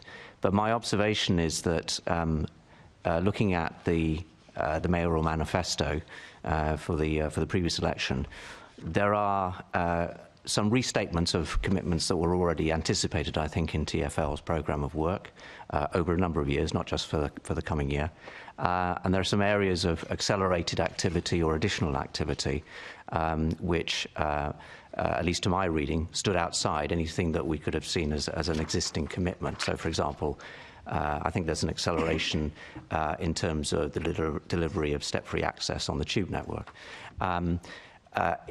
At this stage, because some of those things are likely to fall outside of the coming financial year, it's difficult to know to what extent those are likely to be delivered in the way that I guess the Mayor would anticipate, because we just haven't seen the kind of the proposed expenditure plans that would marry against those areas of activity. That's fair. Tony, do you have anything to add on that? Well, I'd just say that, as with a number of commitments, well, I, of course, also wish everybody Happy New Year with the form, Happy New Year. I think the difficulty in assessing the deliverability of a number of commitments, and not unique to transport, is that they rely on income from in the future that we can't be certain about. There hasn't been a spending review beyond this coming year, 2025-26, and therefore, just to take transport, you know, the funding of the commitments that were made in the Mayor's manifesto depend significantly on recovery of fares, income, and new settlements or further settlements from the government to do with capital investment. So I think against that backdrop, the discussion that we had in the previous session about how to drive up passenger numbers and therefore to recover the fare box, which is way below what was planned back in 2019 for the yield of the fare box. That money came in. There was a big increase in the number of passengers, and government funding was consistent over time. Obviously, these commitments will be relatively easy to fund. But if the reverse happens, and if there isn't a recovery of the fare box, and the settlements for London are not so generous as to allow the capital investment that's required, then we'd be in a very difficult position. So we very much hang on two things, really, which is the spending settlement for London in the spending review next year, and secondly, the extent to which TfL can drive up revenue from fares, and indeed, therefore, passenger numbers. Okay, just on that topic, so do you have any comments or observations on the proposals on the fares increase in tube and the freeze in bus and trams? Well, I mean, the freeze is a political decision. Political decisions are, you know, different candidates have different views and can come up with different commitments. Suffice to say, like, as with all fares freezes, it's not very targeted. Fares freezes are not targeted. So the question of how to maximise revenue whilst targeting specific help at individuals who have difficulty in paying fares, I think is a fruitful space for policy discussion and consideration. That's fair. And Stuart, do you have anything to add on transport? The point I would add, I think, is again on the pattern of increases. The increases for the tube and light railway are driven really by central government at a level of 4.6% to match the national increases. The Mayor has followed through on his political commitment, which I think applies for the coming year, to freeze as far as he's able to, which means the buses, and the average therefore comes out at 3.6%. I think there will be more scope for manoeuvre in future years, and as Tony has said, there may need to be more scope for manoeuvre. The relationship between receipts and usage is a complicated one. It depends on the economy generally. It depends on working practices, which are still fluid. And it depends, I think, on people's perceptions of the bus network, whether it's comfortable, runs to time, suits their purposes. And of course, the trade-off in London is probably very different from the evidence that you might gather from other cities across the country or indeed across the world. We have the congestion charge. It's expensive to bring cars into central London, so it's not such a simplified trade-off. So I think there is an issue for the Mayor in future years as to whether an increase in bus fares in particular might lead to greater revenues, which in turn can be reinvested to ensure that the system continues and improves its general effectiveness and contributes towards the requirement of central government for the system as a whole, TfL, to run a surplus for reinvestment. Stuart's wise words remind me of something. I think one of the challenges that TfL planners have, and the Mayor will have, is that we do not have any particularly convincing projections for population from the Office for National Statistics looking ahead. It's become an area of significant policy challenge, I think. And secondly, we don't really have particularly good concurrent GDP figures for London. So trying to make projections into the future on the basis of what are frankly, and we don't have very good labour force figures, and the Governor of the Bank of England has talked about this. So I think there's a real challenge for TfL in planning, true for the GLA more generally, given the, trying to find a polite word for this, the fact that the ONS's data and projections and even concurrent figures on a number of issues that are relevant to any budget exercise are in need of serious improvement. Is there any reason why the data predictions on population has got poorer? I wish I knew. I mean, on the labour force figures, which the Governor of the Bank of England mentioned recently, the ONS has had difficulty in collecting, getting survey information in. Survey response rates are far worse than they used to be. On the other hand, equivalent agencies in other countries haven't had quite the same problem. On the population projections figure, I have myself written to ONS in an attempt to find out when we will be, at the moment, I think I'm right in saying we don't have population projections based on the 2021 census. Now, it's true the 2021 census taken and affected by the pandemic is problematic, but it is a real difficulty for planners in this building and in government, frankly, given that we've got this series of challenges facing ONS about the growth of the population and the growth of the economy and indeed the growth of the labour force. Thank you, Sarah. I was just personally interested in that, just sort of previous life as a councillor, and I think many on this assembly still are, on this panel still are councillors. We used to predict or try and use those projections to calculate school places and major investment decisions. But yeah, if that's becoming poorer, that's a major knock-on impact. So just on the capital renewals, I'm going to turn to Michael for this one first. It's currently insufficient to maintain the transport network's current state of repair and to start repairing the backlog and maintenance issues. What do you feel the impact of this will be in the long term and for next year?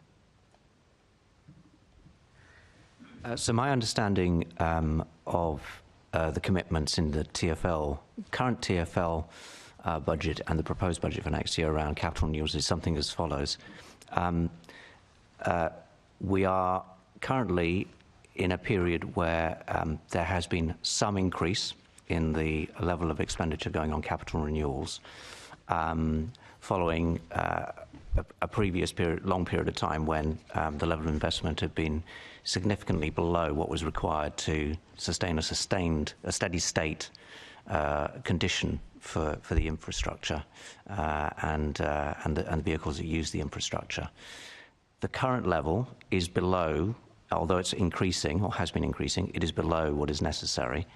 In the proposed budget for the coming financial year, there is a substantial uplift over the current year's expenditure of nearly 40% to a level which, as I understand it, is pretty consistent with what TfL says is required in the short term to get closer to what is needed to ensure a steady state condition for the network. To explain that further, reading through the detail of the budget submission, I think you need to see some of these assumptions in the context of TfL's 20-year capital strategy. And in that strategy, the detail suggests that for the first 5 years, which effectively starts in the coming financial year, there would be on average, there should be on average investment in capital renewals of just over 1 billion. And the provision for the coming financial year is slightly in excess of that average. But that there then needs to be a significant ramping up of the level of capital renewals expenditure over the remaining 15 years of that 20-year outlook. I mean, it's more than double what is anticipated for the annual average in the first 5 years. So to go to your point about, what might the implications be, the level of investment that's being proposed next year for capital renewals may well be consistent with starting to address the backlog and ensuring that the condition of the network is maintained at a steady state. But it depends heavily on whether we think collectively, the significant acceleration at the back end, well, more than the back end, the remaining 15 years of a 20-year strategy on capital renewals actually happens. And I guess that's a pretty big assumption to make, given the scale of uplift that's needed. The other thing to note is that whatever level of investment is deemed appropriate, not just for next year, but for the first 5 years, which, as I said, is continuing to ramp up prior to a much bigger increase. Whatever that level is, it could always be more, and if it was more, then the quality, the reliability of service on the existing network would be better, and the long-term lifetime cost of capital renewals would be less than otherwise be the case, because the more that you push those investments to the right, as it were, the greater the likelihood that service reliability would be compromised now, and the more the likelihood that the long-term cost would be greater. So there's always, I guess, a case for saying it could be more. My contention is that I just don't know what the picture is, whether TfL has a picture of what is the opportunity cost of not investing more in capital renewals next year and for the first 5 years of this capital strategy in terms of service reliability, which will otherwise be compromised. And my suggestion would be, either through this committee or otherwise, that we should seek some clarity from TfL as to what is the consequence of the level of anticipated investment in capital renewals in terms of service quality in the near term, and what's the opportunity cost in terms of that service quality of not going for a higher level of capital on your expenditure. So it's quite a complicated answer to your question, but I hope that was reasonably No, it's fair. clear. It sort of spurred some thoughts in my mind as well, because there's some there is something that the mayor mentioned this morning about access to pots of money that they have not been entitled to bid for before, particularly around the road network, and as we think the opportunity cost network, the opportunity cost question around what happens if there is a major issue on much of the TfL network is main roads and bridges and goes underground as well in tunnels. So I think that's quite a reasonable question for you to suggest for us to ask on things that are not on the in terms of public transport as well, which is sort of the obvious thing that we always look at, but not so much the road network. Tony, do you have something to add? I mean, we're back.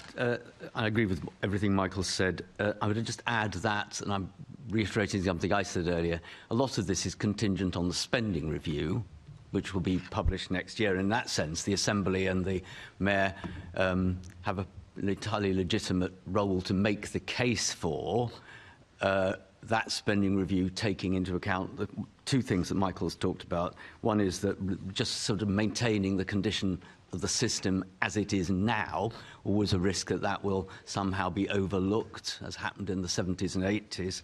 And then secondly, the issue of the need for new rolling stock, new kit.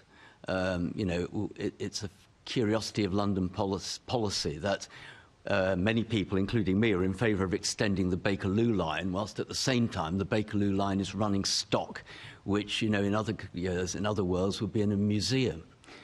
And against that backdrop, without, and there's very good information in some of the documentation we've been sent about the age of some of, not only the Bakerloo line stock, but the DLR stock, and then the trams in Croydon and so on, the tram link. These are serious issues which need to be addressed by a spending review, which I'm expecting will cover 3 or 4 years out into the future. But for these kind of investments, TfL is very heavily dependent on central government decision-making. Mm-hmm. Okay. And any final thoughts, Stuart, before I move on to next? Yeah, thank you. A couple of things. First of all, we should acknowledge, as Michael says, the step up in the budget for the coming year, as I understand it, is from around 800 million to 1.1 billion of capital renewal, and that, together with the emphasis that the new administration has placed on capital investment and as a basis for economic growth, should surely give some grounds for optimism for the coming spending review, which, as Tony says, is critical. Can I make a broader point, which is that the devolution white paper published just before Christmas contains a number of measures which will benefit the GLA as one of the new brand of strategic authorities across the country, but also critically contains a reference to a working group between MHCLG and the GLA, which will look at the powers that are available to leading global cities across the world, and the shortfall that you inevitably find that London doesn't have those powers available. There's surely a major opportunity here for the capital to take advantage of this process and argue for freedoms and flexibilities and powers which can make a difference in the future. Thanks. Thank you. Assembly Member Best. Thank you. Just wanted to ask the panel if you think the government was right to require the 4.6 rise in TfL fares.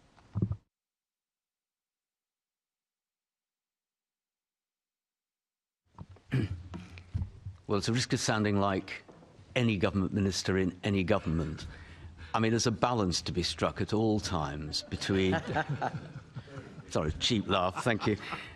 And there are perfectly respectable... I mean, I think the complaint is that the right balance? Let me give you... The balance is the balance that political, legitimate, elected politicians decide on. That's how we do things. You know that. We all know that. All I'd say is that in the longer term, given how dependent London's transport system is on fare income compared with those in, say, Paris and New York, then maximising the fare income at any point is not a bad idea. Now, as I said a moment ago, if there are particular groups of individuals who cannot afford to pay fares, for example, out-of-work people going for a job interview, I think there's a perfectly legitimate discussion there about how that might be achieved. But blanket cuts and blanket fare constraints, I think, risk denying TfL the resources to invest in the way we were discussing a moment ago, given how dependent it is on its own resources. And against that backdrop, I think 4.6% is higher than inflation. But the truth is, TfL doesn't have any it can't really argue with the government because of the intertwined nature, because of the excellent fare system that we have, where you can travel on one card or one card of any kind, one ticket of any kind, right across the city in all modes of transport. That means, in the end, what the government wants, the government will get, by and large. And especially when TfL and the Mayor are dependent on central government for the kind of capital investment we were discussing earlier. So, I wouldn't advocate fare increases for their own sake, but I do think, for TfL's long-term interest, is to get back to just one final thought. The fare income that was projected for TfL, I did this piece of research before coming. I mean, the yield that TfL was expecting to have from fares in this year, back in 2019, is way higher than the yield it's actually got because of the fall-off of passenger numbers. So it's axiomatic that TfL builds up its revenues by whatever means going forward. Shall I go next? Yeah. So taking as read Tony's excellent points about balance, and about it's the nature of the arrangements with the relationship with central government. To be honest, the kind of flip side is that in a world where we're still dealing with the pressures on costs of living, the prospect of above inflation rises in fares, is probably the last thing that transport users in London, let alone elsewhere in the country, want to hear. And at the time that the national rail fare decision was announced in October, which set us all anticipating what was the Mayor then going to do, at that time we expressed our concern that this was the last thing really people wanted to hear, transport users wanted to hear, that nevertheless the Mayor has the power to decide whether or not to follow that in full. His room for manoeuvre, however, is limited, partly because it's a condition, or I think we all knew it was going to be a condition, that was attached to the provision of the £485 million capital funding to take forward the projects, some of which were discussed in the previous session. But that the other constraint on his room for manoeuvre in terms of setting TfL fares, over which he has the power to make decisions, is as a result of the fact that TfL's finances are weaker than were expected in this current year. They're weaker than they were expected when the budget for this current year was made. So his room for manoeuvre was extremely limited. Now, at the time in October, we said if there is any scope for him to if there is any room for manoeuvre, given those two constraints, the link with capital funding from government and the fact that TfL's finances are weaker this year than was expected 12 months ago, we said that the priority should be, if at all possible, to do something to make sure that bus fares were kept affordable on the basis that they're the most extensively used form of public transport in the capital, and they tend to be used more by, for example, lower income groups. So if there was anything he could do, that should be the priority, which in turn turned out to be the case in the fares package that was announced in December. And to that extent, we supported what was announced. I see the arguments in three quick stages. The first is what you do on trains and the tube, and the scope for manoeuvre there for the coming year, at any rate, was very limited in order to preserve the relationship with government and have a smooth spending review process. The second step was what you do on buses, and Michael's set out some of the trade-offs that you will find there. We touched on that earlier in the evidence session. And the third stage for me is one that almost nobody is talking about at this stage, which is the role of universal benefits and the questions of efficiency and equity that arise from providing benefits for the entire population as opposed to targeting them more clearly. And we may come back to that in another context later on in the session. Thanks. Thank you. Yes, if that's the case. Sorry. So I suppose one of the questions then is, having frozen fares, was that the right thing to do at that point, because we now have this rise of 4.6 this year, whereas, for example, instead of freezing fares, if you'd added a penny to a fare, relatively low amount, but also would have put some more in the TfL coffers, and also a lot of these refurbishment and maintenance issues, we know the longer they're left, the worse and more expensive they get. So was it the right thing to freeze fares for that long, or should there been a more incremental penny kind of addition to bring some additional revenue and to perhaps reduce the necessary deemed necessary 4.6 increase at this point?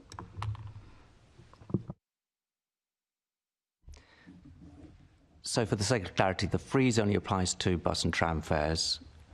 Sorry, in recent years on trains and tube. So your question is, should that historic freeze have been avoided, and therefore, yeah. Well, I guess in the interest of balance and making sure that that there are sufficient funds to not only ensure that capital renewals have been sustained and future investments in new projects have been delivered, I think there's a strong argument. I think the counterpoint to that, and this I think was revealed in a study from a couple of years ago that TfL commissioned of, I think it was nearly 40 cities around the world. London, the travelling public in London pays the highest fares, metro fares of any global city, and in terms of bus fares, I think pays the third highest of any global city in that study. So I think seeking to address the question of affordability, certainly when we look at what other people are experiencing in other cities, I think there was a good case to try and relieve the pressure on the fare payer. But the argument then is that hasn't happened, because you get to the point now where you have a 4.6 rise, which is obviously much more noticeable than if you'd have had a penny rise, say. Yes, but the fares are still a lot lower than they would otherwise have been. And I suppose there's an issue about just the scale of the increase in 1 year. I take that point. And I think in that context, as I said before, ideally you wouldn't want to be in that situation, but you're always trying to strike a balance between affordability on the one hand and securing sufficient funds to invest in the network. I think the reason we have difficulty in answering your entirely wise question is that it's a political decision we're discussing here.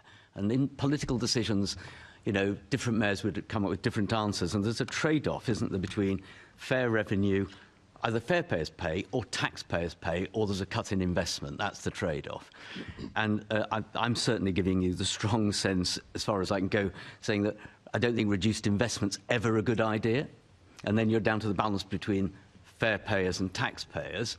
And given it's a public service, I'll come back to the point I made earlier. I think if there are individual groups in society who it is believed politically, or we all believe, for fairness' sake, need help, then the question of how help can be delivered to them, and as Stuart wisely says, this is a broader issue affecting the whole of the benefits system. We have universal benefits or targeted benefits. And I think it takes us straight into that, into the heart of that argument. But generally, I think anything that reduces investment is problematic. And to your point, if the fares had gone up a bit more in the past, could they go up a bit less now? I suppose mathematically that must be true. Thank you. I feel like I heard I was right somewhere, so I'll take that. I'll take it and leave it. But the final question that I had. Can I just add a point? Is it that I'm right? Yes. So I was just going to refer back to the previous session where we touched on this, and Tony and Michael have set out the trade-offs that were involved for TfL and customers. My personal scepticism is always don't do damage to the tax base. And that's something that the local authority world realises very strongly now, that those who froze council tax in the early years of the last decade are often those that are in financial difficulty at the moment. So what are effectively below inflation changes in prices, freezes, often do more damage in the medium term, and people come to regret them. Thanks. Thanks. Just a final question was around I'm not sure if you listened into the last session at all, but we talked briefly about the Off-Peak Fridays initiative, which I think which we have found now, by the way. It was published, and I can see why there wasn't much fanfare around it, because it showed that was pretty much a damp squid and not the right project to invest in, as I think many of us warned at last year's budget. But looking at ways to increase ridership, that was a £16 million project, for example. Do you have any ideas of what you would like to see, or what could perhaps be done to invest in increasing ridership, or schemes that ideally don't require much investment that might increase ridership? Okay. I mean, the issue of increasing ridership is massively tied up with the question of the return to work after the pandemic. If we look at the figures for London in terms of public transport ridership, they're a little bit better than New York, fractionally better than New York, but a bit worse than Paris. So one of the issues that's tied up in all of this is how far should or shouldn't employers be encouraged to encourage their workforce to go back to work, which is, itself a freestandingly complicated, politically charged issue. All I'd say is that I think it might be worth a little bit of research as to what the barriers are, because I take it, the idea of a slightly lower fare, no peak fares on Friday, might have worked, didn't, but the issue of what the barriers are to people travelling seems to me, or what would get them travelling more, seems to me, before we know what the barriers are, it's hard to know what the solutions ought to be. So it might be worth a bit of research to try to find out what is necessary to increase the number of people travelling towards the figures, because they're still well below where they were in 2019-20. There's not an answer directly to your question, but it's a way of getting to an answer.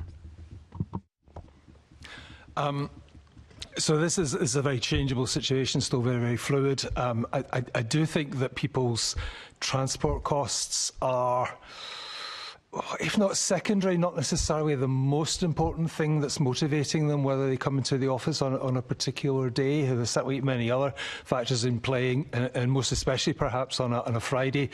Speaking personally, I wasn't even aware that the trial was taking place, so that might say something about why it wasn't a success as a London resident.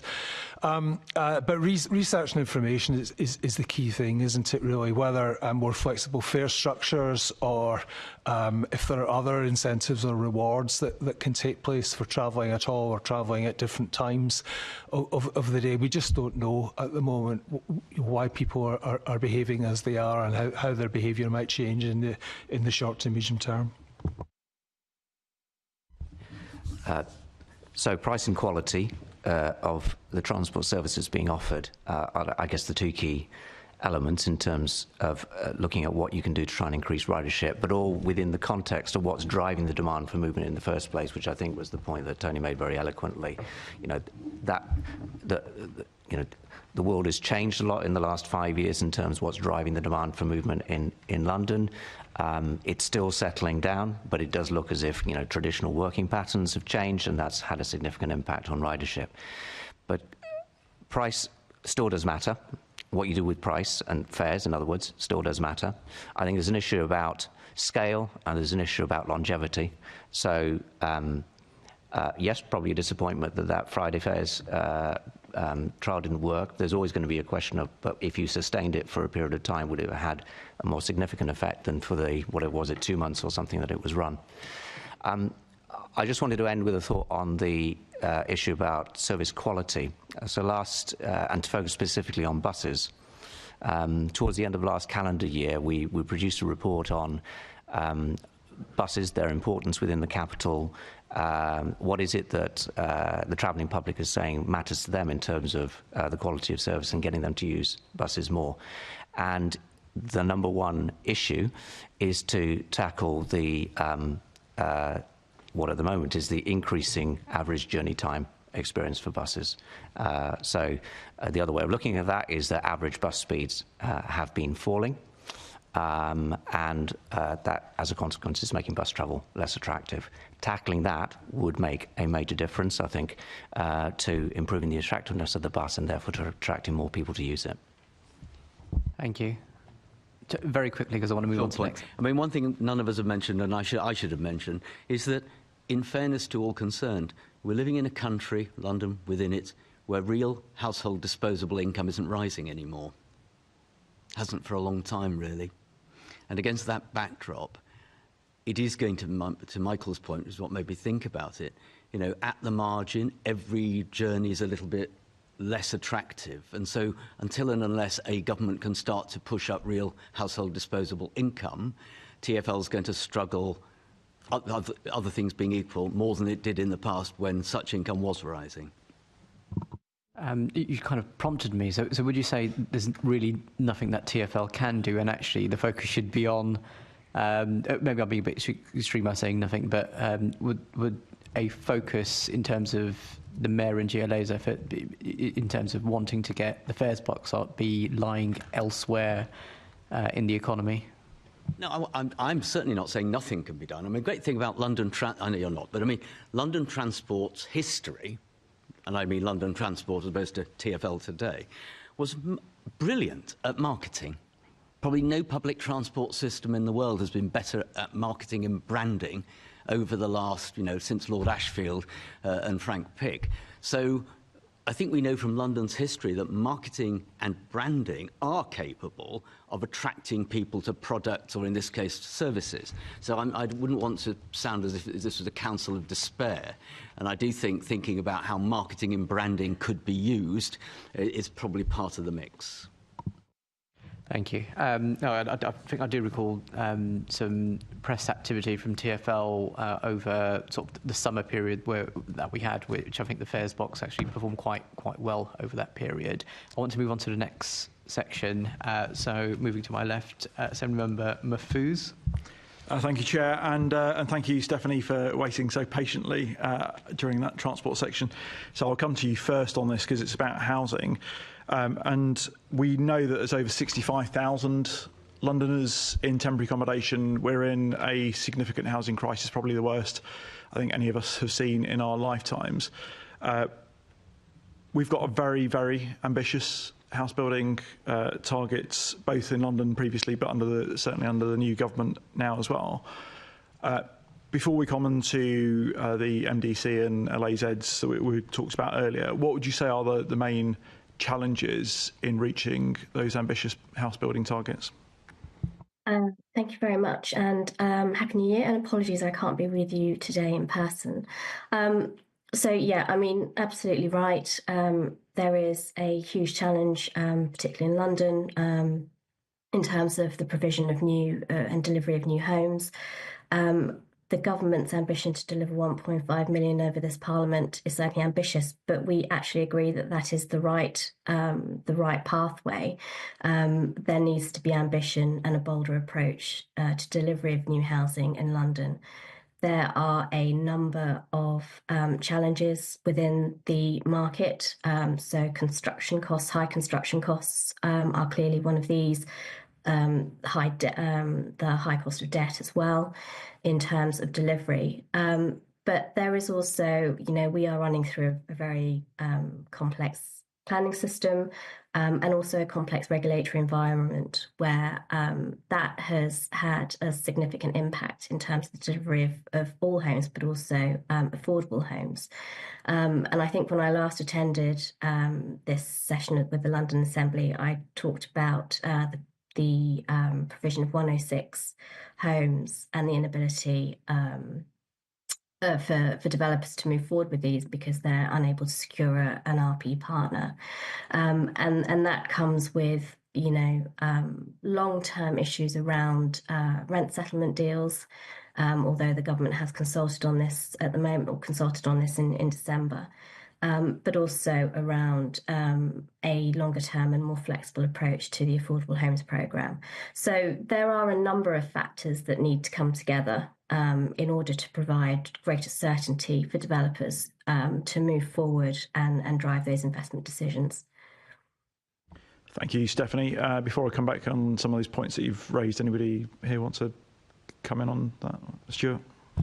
So it may be worth noticing at this point just the sheer step up in activity that's intended. I know the Mayor's described it as a figure for housing need and not a target, but nevertheless these are the numbers that are in the public domain. I think recent over the past decade, the annual average for new homes has been about 18,000. In the last year, I think my understanding from the figures, 35,000. The anticipated level is over 80,000, so it's a huge step up in activity. They'll require increases across the whole chain, everything from construction workers to planning to financing. So this will require not just strong political will, but in my mind, new mechanisms as well. It's also interesting, just in passing, I know the committee has pressed for more information from the Mayor on targets and milestones and planned activity, and the Mayor's resistant on that because of commercial confidentiality. That, I think, makes your job more difficult to understand whether programmes are on track or not. And there must be a way to share information that doesn't prejudice commercial confidentiality. And there's a more general point here about information that's provided on the budget as a whole. There's a move to budgeting on the basis of themes or perhaps programmes, but for me that doesn't come through strongly. It doesn't look as though the money is organised in that way. It doesn't look as though the outputs are clearly defined in that way, and the risks are set out in a way that you could understand for each part of the programme. So I know this is a work in progress, but for me there is more to do on that. Thank you for that, Stuart. I think on that last point, certainly I think the mandates that you're referring to are just coming into play, aren't they? So we should hopefully see that lead probably in terms of what the budget looks like, I guess, next year. But certainly it's something that I think all of us are interested in. Us, on this side, are interested in sort of taking that forward, and so appreciate those comments. I'm just going to go back to what you said, Stephanie, and I think what you reiterated, Stuart, was really certainly about a new approach, having more certainty as being one of the sort of key drivers, and one of the when I joined the planning and regeneration committee on a site visit, talking to developers about one of the things that they see as a challenge, and we are talking about such big numbers, as you say, Stuart. In order to unlock those larger sites, you need that certainty, you need that guarantee of ownership on those sites, and some of those regulatory, the planning powers that you talked about there, Stephanie. So I think that sort of brings me neatly onto the proposal to use the more MDCs, the mayoral development companies, corporations, the land assembly zones to try and unlock some of those sites. Stephanie, perhaps back to yourself in terms of how you feel that these levers, one of them isn't new, has been used previously, how these can unlock that huge ambition going forward. Yes, certainly. So we have recently published our document around making the case for new towns in London. And within that, we talk about the levers that and the unique ability that London has in order to push forward on the creation of new towns. And within that, we also talk about MDCs. Now, just to be clear, we're not wedded to MDCs per se, but we are saying that they have the ability and act as an enabler to bring forward, large scale developments such as new towns in London. And given the scale of the challenge, we need to be thinking, I think, quite pragmatically in terms of what's required. The solutions of, many years ago are not necessarily going to be working for where we are now. We have a chronic housing shortage, and therefore we need to be thinking pragmatically and realistically and boldly, as I said before, in terms of how we actually get the homes delivered that are needed. And as I said, we're not wedded to the idea of MDCs. There are other mechanisms available as well. So as you say, land assembly zones, and we also talk about opportunity areas as well. But I think just in terms of where we are, any vehicle that you're going to be looking at requires the right amount of investment in order to deliver it. So it goes hand in hand, and it's, I think, this word has used many times now. It's balance that needs to be struck. Thank you, Stephanie. Tony? I mean, the government's ambitions are so ambitious, Stuart and others have said, that they're going to require the most radical liberalisation of the planning system seen since it was invented in its current form in the 1940s. The last time London delivered the kind of numbers that the government's now expecting, and the Mayor sort of will have to work within the London plan, were achieved between just 1918 and 1939 in some years in London, but that required building upon mile of open farmland in what had been Middlesex, rural Middlesex. So it is a very, very big change. But on the specific issue of development corporations, I mean, we have now 2 already in London, and they're included in the budget proposals here. So we've got the Old Oak Common one, new chair just appointed, a new chief executive, I think, soon, the London Legacy Development Corporation, and now one for Oxford Street. Now, having 3 with the potential for more, I think does begin to beg a question about the need for a policy towards development corporations. Was it explicit and standalone? Euston, I think I heard a civil servant say in evidence to the Public Accounts Committee before Christmas, is going to have some kind of national development corporation. Now, I'm saying this in public. I think that's what I heard. It'll be in the transcript.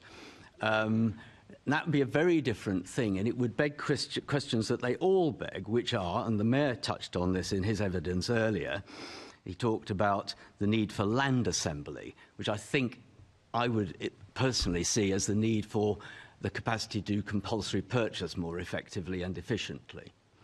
Councils have been very unwilling, it's expensive, but the truth is, unless you have land assembly powers, there's a risk everybody will wait for everybody else to do development. That's what happened at King's Cross for 40 years.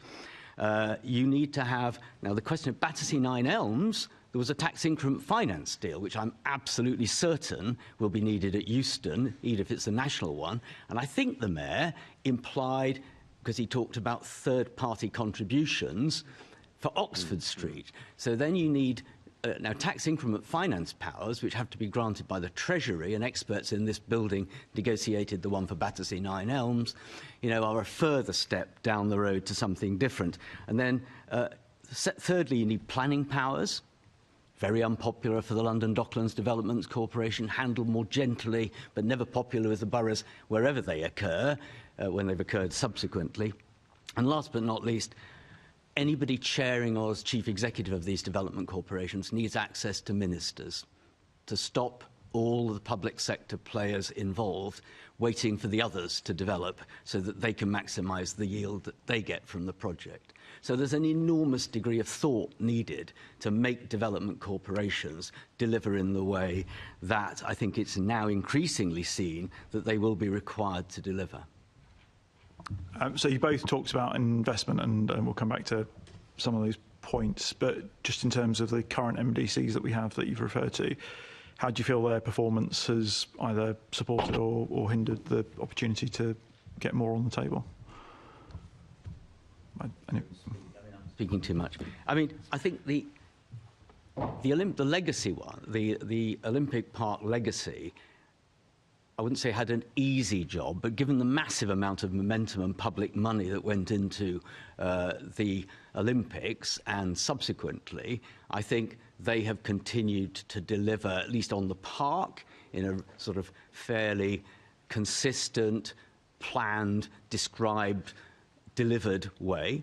I think for Old Oak Common, it's been far more difficult because of the extraordinary challenge of land ownership and the need for top-down, it'll have to be a bit top-down, intervention to get that going is going to be profound, given that High Speed 2, which, by the way, is spending £7 or £8 billion a year at the moment, compared with the small sums we're talking about investing in London's infrastructure. So the fact that Old Oak Common is going to house a huge new railway station, which will have to be temporarily a bit bigger than it otherwise would have been, because the line won't go to Euston until, I make it up, 2038, 2039, creates an enormous pressure on that development corporation, as there will be on whatever emerges at Euston. So this is a ripe field, if I may say so, for a much wider Assembly inquiry. Stephanie or Stuart, do you want to come back on any of those? No? Okay. Just on that point of the financial investment, and clearly that's going to be an element of unlocking the additional housing. You've talked about one particular route there, Tony, in terms of what's worked well, what lessons have there been from the current MDCs as to what we need to put in place. And I think Stephanie talks about the new towns. Clearly you've talked about Old Oak Common, which effectively is a new town in my part of the world. And that will need obviously new transport links and so on. Are there opportunities with some of the extensions that we've talked about earlier in the transport section that allow us to unlock new towns and new funding streams going forward, when you go back to Stuart's point about the increasing the base? Do you want to have a word of this, Stuart? I'm going to talk to him. Well, I think there are enormous opportunities, and I would go back to not just the tax increment financing that Tony talks about, but the other opportunities for fiscal devolution and more radical changes which could be associated with the establishment of these new towns. This is the moment early in the parliamentary term to influence central government and to make both radical and permanent changes to the financial system, which is massively over-centralised compared to other developed countries. Thanks. And Stephanie, did you want to come in?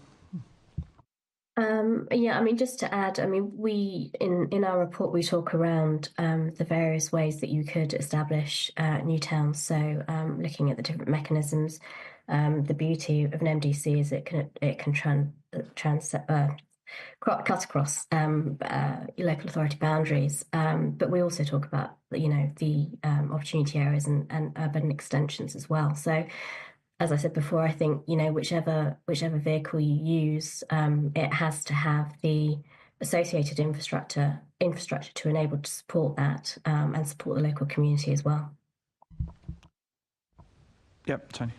Just one to take. Stuart mentioned devolution. I think one of the intriguing implications of the devolution model the government's now proposing is that from some date in the not too distant future, Greater London will be surrounded not by a pattern of counties and districts, but by a relatively small number of combined authorities with leadership designed to deliver growth.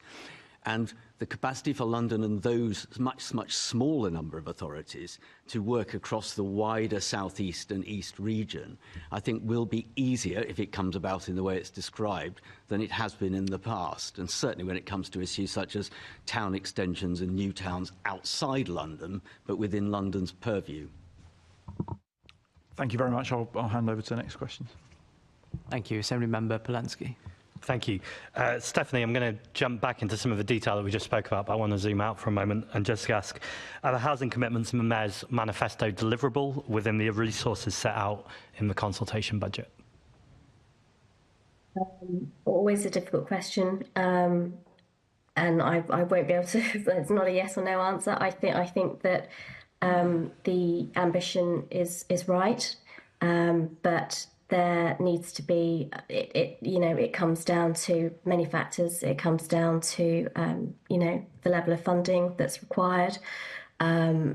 it comes down to certainty that developers, whether private or housing associations, have got in order to bring forward housing. And it is also around a multi-tenure approach within London. Obviously, we know that the Mayor is committed to a percentage of affordable homes in London, but there are other players such as purpose-built student accommodation providers, build-to-rent providers as well, that have an important role to play. So there are many factors involved in getting new homes delivered in London, and it's basically with all of those firing on all cylinders that we can look to deliver what is needed. Thank you. And obviously, we've partly had this conversation in the Chamber, but what impact will the proposed changes to the NPPF have in London, and is 81,000 homes deliverable? Again, a difficult question. The ambition is high, but as we always say, I think, it's right to be ambitious. I think that there is a view that it is a high number, but we need a bolder approach in order to do that. And as I said before, it is about housing of all tenures coming together, and government and the industry working in order to bring forward and meet those targets.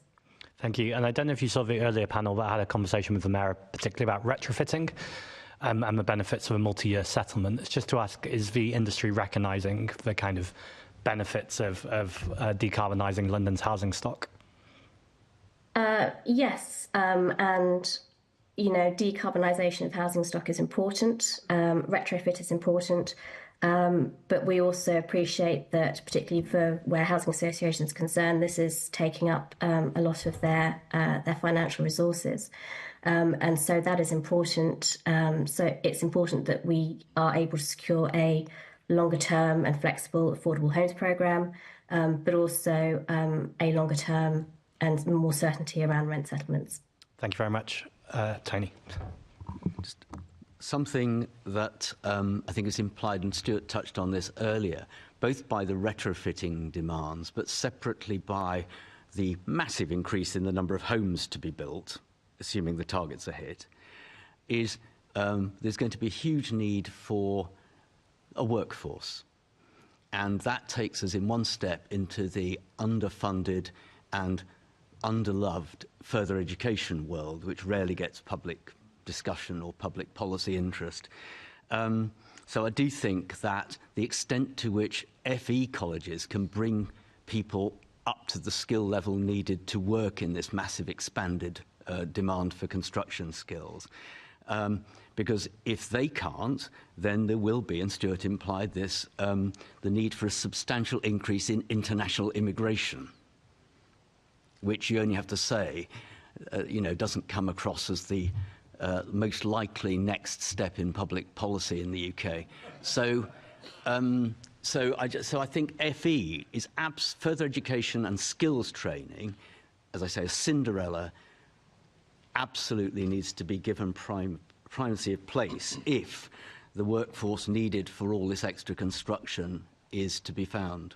Thanks, Tony. And just finally, can I ask you, so I've been pushing the Mayor on this for years now, and when I first started to ask him about it, there were less retrofit coordinators in London than there are Assembly members. There was less than 25. And that has improved, and some good work's happened in the last couple of years. But he still kind of often relies on this chicken and egg argument. He says that he can't push his Adult Skills Fund to train up construction workers in insulation and retrofitting until the jobs are there available. I would say the counter-argument would be, well, you're the Mayor of London, there's procurement levers, we're talking about these achievable homes. How do you, you might answer it's balance again, but I'm interested to see what you think. In days gone by, what was then called, in a slightly archaic-sounding way, manpower planning, it sounds archaic at several levels these days, was a thing. I think it was then discredited by more free market approaches to these things. But there's no question that the functioning of an effective free market, which is what we have in the construction sector, does rely on a degree of forward planning and being available to scale up in real time if both the number of extra homes and the retrofitting is to take place. It's a predictable thing unless we all assume none of it's going to happen. Thank you. Stuart, did you want to come in? Just to stand back from that for a moment, it seems very clear that these targets cannot be delivered without substantial action across the whole range of policy, planning, finance and practical delivery. And that's quite a stark realisation, especially given the imperative that Stephanie's laid out, that there is a broad consensus about achieving them. And also it will require a lasting shift in the balance of interests between the perceived interests of the country or as a whole, or the city as a whole, and those of the individual communities. And the government said it's happy to do that, and perhaps should look at mechanisms to ease that path, but it will become more difficult for it unless it achieves wider aims of improving the economy. If it becomes less popular, then it becomes more difficult to strike that balance in a different place from the way it's been struck in previous years. Thank you. Thanks, Chair. Thank you. I'm going to turn to Assembly Member Georgiou. Thank you, Mr. Chairman. Stephanie, is it not the case that as you have a sliding scale of requests for affordable housing, that it turns off developers more and more and more? So, the Mayor has received a significant amount of money from the previous government for his affordable homes programme. Obviously, he's hoping for more, hopefully, from this current government. But there's also the impact. The GLA can only subsidise so much, so therefore it's reliant on developers to provide that affordable housing. Oh, there we go. That's all right. So therefore, briefly, because I know this is a topic that has been gone through at length over successive mayoral elections, in your view, does there come a point where developers will say, no, we've had enough, we'll just wait until the next man or woman comes in, then negotiate with them? No, I mean, there's a difficulty around the provision of affordable homes. Developers are committed to providing that, but there is, in terms of the challenges that are being experienced within the market, particularly around high construction costs, and as was alluded to earlier, the lack of construction skills that we have, and being able to find the delivery of those, then essentially the delivery of affordable homes requires a significant level of subsidy, and in where we don't have that through the Affordable Homes Programme, obviously we've been campaigning for more for the next programme, and greater flexibility in how that money is used. There needs to be other levers that need to come forward. Developers are very keen to ensure that they can deliver the affordable homes that are required, but there is obviously a difficulty in how the market is operating at the moment. So 2 points there. Number one, Stephanie, I'll be honest with you, I'm getting really, really bored of people that keep telling me, the market conditions. With the greatest respect, affordable homes were not being built at the level that was needed prior to market conditions making things more difficult. And secondly, I would just probe the second part of your answer a bit more, the assumption that developers want to build affordable units. Quite frankly, they don't, because it upsets their bottom line. And I'm not saying they're right, but I'm saying that's just a fact of finances. So therefore, how does the Mayor, in trying to meet his targets, the government's renewed scaled up targets, use his budget more effectively to provide those levers that you've outlined? Or are you suggesting that, he needs further powers over planning to make that a reality? I mean, it's difficult, and I can't speak from a developer's perspective, unfortunately. I don't have that level of expertise, but certainly we always call for the Mayor to have greater powers in how that funding is used.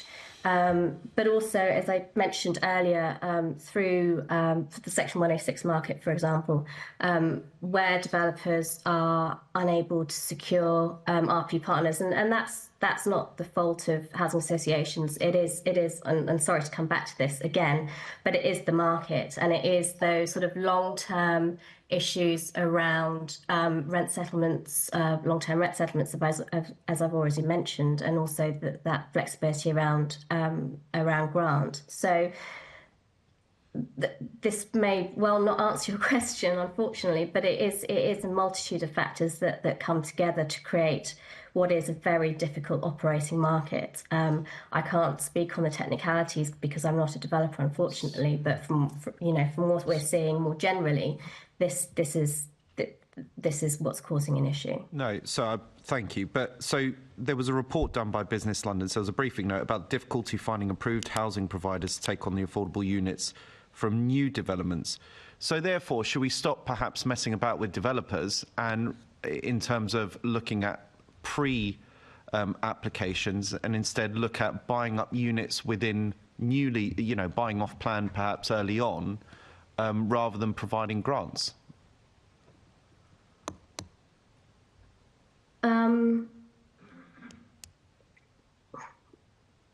Sorry, could you just rephrase the question? So it's rather than going through a convoluted grant structure, there could be another way to skin a cat, which is many boroughs at the moment are buying either off-plan or affordable units within new developments or making them affordable, which one of the downsides is you're buying at market rate. How do you think that could be an alternative way of providing affordable housing provision? Yeah, I mean, certainly, and thank you for rephrasing that. Yes, I mean, there are alternative ways, and in our paper that we published, we did talk about various ways that could help. I think what's important is, we need to be looking. There are the long-term structural changes that I've already spoken about around rent settlements and the Affordable Homes Programme, but they need to be bolstered by shorter-term, more pragmatic ideas. And we have spoken about in the paper around rather than developers building out the affordable units, but making payments in lieu to local councils to enable them to push forward on their own homes programmes. So there are different ways of thinking about it. It is it's the whole industry taking the lead in moving forward and how that's going to come about, really. Okay, thank you. Tony, I don't know if you were here for the previous bit with the Mayor. I asked one of the questions about he's previously asked of the previous Conservative government that he needs about £4.9 billion a year per year to achieve his affordable housing programme targets. He didn't say yes, he didn't say no. He said the ask would still be in the billions. Didn't commit to the same amount, but he did not commit either. With your political and historical knowledge of London politics, when it comes to housing, do the asks of mayors of their own incumbent governments shift over time? I mean, Ken was an independent first, then he became Labour under Labour government. Boris had a bit of both. Sadiq Khan has had a bit of both. So therefore, in looking at things, does the ask change over time? I mean, I'd frame this by saying I'm not really a housing expert, but let's have a go. I mean, I think what changes more, not to evade your question, which is a good one, just to answer it directly, within, as you all know, within political parties, the arguments are often more vicious than they are between political parties, just part that political reality. But the truth is that the housing environment, if I go a little bit further back, I mean, in the post-war period, huge numbers of what was council housing, as it was then called, social housing, was being built because the government paid for it directly, in effect, or paid through local government to have it built. Now, we've arrived in a completely different world now where we have a complex mixed market where some public money, the public money you've just referred to, finds its way through via the mayor into the subsidy of sub-market rate housing, be it for rent or to buy. And some of it comes from developers through a complex and hard to understand system of Section 106 and SIL, which effectively gets paid for not by the goodness of the hearts of developers, but by more liberal planning permissions, in effect. So that's how that's happening. And that makes the whole process one of negotiation, certainly for Section 106, which is very hard from anybody outside it, because it's commercially confidential, to work out what's going on, and that engenders suspicion with good reason, and especially when some of the Section 106 goodies are not delivered. So against that background, you know, and of course one final part of that is that developers often have greater negotiating power and strength, and they crucially have the power of veto. They can walk away. So that gives them very great power. And there's some evidence, for whatever reasons you've alluded to them, that's been happening recently. So the more predictability can be put into the business of raising money from development in order to pay for more housing, which is a slightly odd thing to be doing if you think about it, taxing housing to build more housing, which the state would have paid for in the past. And that's why at one point there was a proposal to get rid of Section 106 and just have SIL. But we didn't go there, of course. We kept both. So I think that in order for this process to work, and it's a rather rambling answer for which I apologise, obviously the mayor needs to bid for money, as was true with transport, we're back to there, but separately the process of getting money out of developers needs, and the planning permissions that go with it, that process needs to be made a little bit more transparent, and the nearer you get to SIL and the further you get away from Section 106, the better. Yeah, I mean, for what it's worth, I agree with you. I think 106 is a complete con because the money never goes where it's meant to most of the time. So therefore, just final point on what you've raised in that answer, could an alternative way, because what happens in planning at the moment on smaller sites, well, where they just about meet the threshold, where they have to meet affordability targets, you know, the more well-off developers will usually bung an extra contribution for obviously off-site affordable housing. So is that, if 106 were to remain, is that a model that probably might work a bit better for the mayor to meet his targets? It might well. I mean, the thing, you know, everybody, again, going back to my cri de coeur about further education, I mean, small builders, if we go back to the period from 1918 to 39, there were loads of small builders building houses in Harrow and elsewhere. It's very hard for small builders in this complex, negotiated environment, which works, as does the whole planning system, to favour, and it's not their fault, large developers and large construction companies, because only they can afford the overhead to do the negotiations. So if we want to see a larger number of small companies, small builders, which I think personally would be a good thing, as well as the bigger ones, then the system has to be made so that they can get involved in it, and that does make, and it needs to be therefore more predictable, so they don't need to carry an overhead to negotiate all the time. Thank you. Right, Stuart, very briefly, just yeah. Very briefly, just on the specifics of your previous question, and from experience in central government, there's no doubt that ministers will try and be positive towards a mayor or another figure from their political party and try and do things that they want to see, and especially if we're talking here about mayoral-led authorities, which is sort of congruent with government policy more generally. So there are opportunities here for London. Thank you very much, both.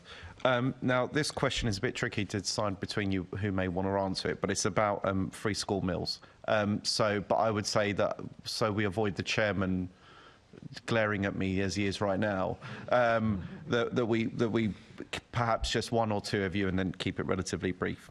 So if the mayor had funds similar to the £140 million used to fund free school meals in 24-25, and this same amount of money was available in 25-26, do you think it should be used to continue funding free school meals?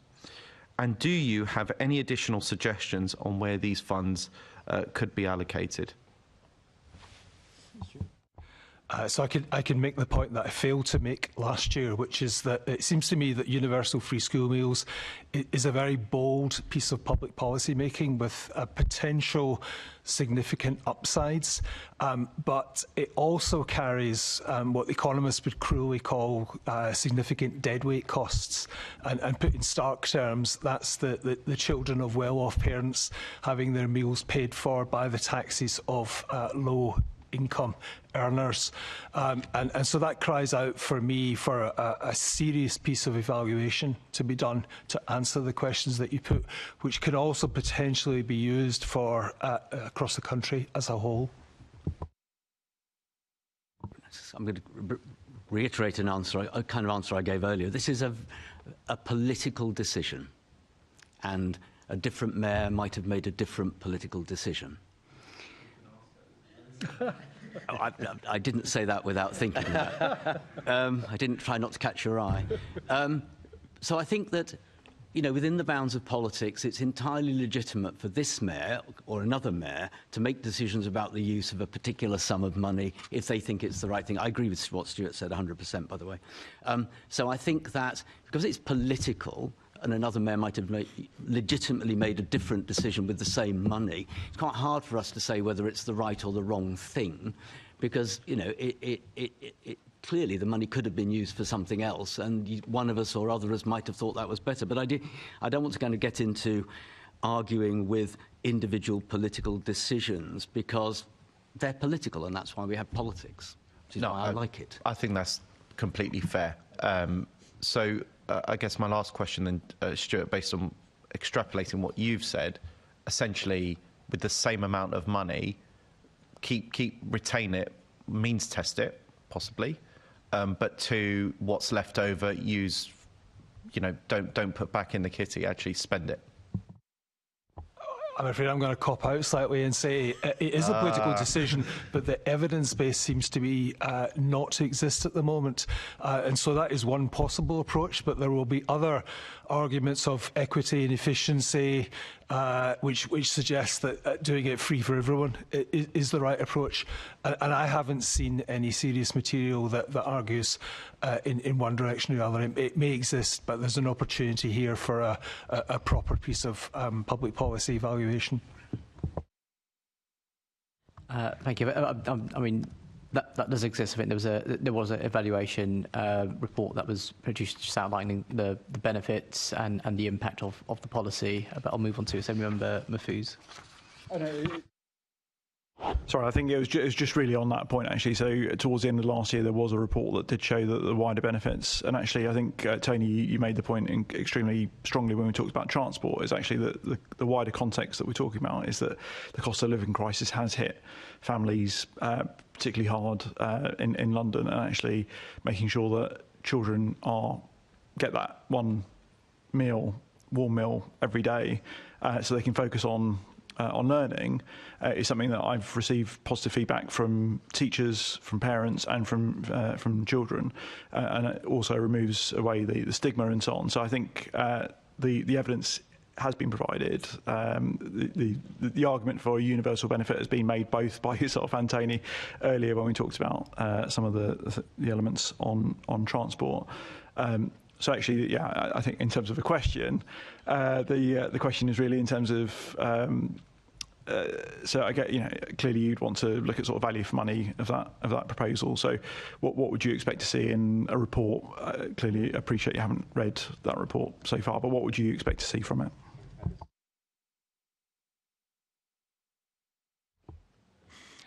So there's a whole range of perspectives you can take on the issue, such as social benefit, economic benefit, the costs of provision, efficiency of provision. And as I said, if that report has been done in London on 1 year, then there is scope to extend it and try and understand the benefits over a number of years in a way that can be used across the country. And I think the national government is considering some more policies at a point when they might be affordable. Yeah, I mean, I think one of the points is actually that there is a cost to be had in terms of providing and supporting families that, we've always had an under-application of families that are in need of the free school meals but actually don't apply for it because of the stigma. And then there's also the element of charities, which obviously I used to run one up until taking on this role, where we step in and provide support to families where they're just in between, so working perhaps but on low incomes, and so you've got that benefit there of, you know, if it's not being paid for there, then actually there's an element of being paid for by other means or by other organisations. So would you take that into account in terms of the assessment? Absolutely. I mean, I do remember the issues of stigma from my own time at school. Universal benefits can be very, very efficient and obviously have a maximum reach. And so, you know, it's not to underplay the upsides of this approach, but and of course there are benefits in learning as well, and nutrition for kids. So all these need to be registered and measured properly. And I would just put that against a more general debate on universal benefits and who pays for them. We're back to a broader and respectable broader debate we've had a bit earlier as well, which is, you know, between society and governments, successive governments' views about universal benefits and separate decisions made about targeted and specific benefits. So if you go to the other end of the spectrum, without going off into a bigger issue, you know, we have state pensions for everybody, heavy, very, very high levels of take-up, but for other benefits that older people, pensioners, potentially qualify, lower uptake, and that is true of all of these things. There's a legitimate debate to be had on all of them about whether there is an argument for universal payment of benefits, or, because it does allow more people to get benefit, a more targeted approach. I'll leave it there, Chair. Thanks. I really need to just be really quick. Yeah. I knew that was coming. That's why I want to be really quick. So please be mindful of what may come, Emma. Yeah, just really briefly, because I think the points being missed a little bit in that question. Well, I don't think anyone would deny that there's benefits from universal free school meals, right? That's obvious. You're going to pick up those benefits. But for example, what that study didn't pick up, and this is the problem with the study that we had evaluating, is of course it's going to evaluate benefits. But what we need is, for example, looking at secondary school children. Unfortunately, children don't stop needing to eat once they're 11. In fact, I can attest to them eating even more of your food once they reach that age. So is that what we're missing, is kind of just looking, is this the best use of money? For example, are we targeting the right people, or is something for secondary school children? Is there a better way to do this? And maybe this is the best way, but it's that analysis. Is that what we need? I think this is what my economist colleagues would call, you know, what are the opportunity costs of using the money some other way? And I think to Stuart's point and to your point, there's no question that all politics is about rationing and rationing money and rationing decision-making, or decisions that are about rationing. And with that in mind, knowing what the costs and benefits are, as Stuart's just said, are absolutely essential in making such decisions. Thank you. I'd like to thank all of our panellists and our guests for your answers to our questions. We're just going to take a short break before we have our third panel.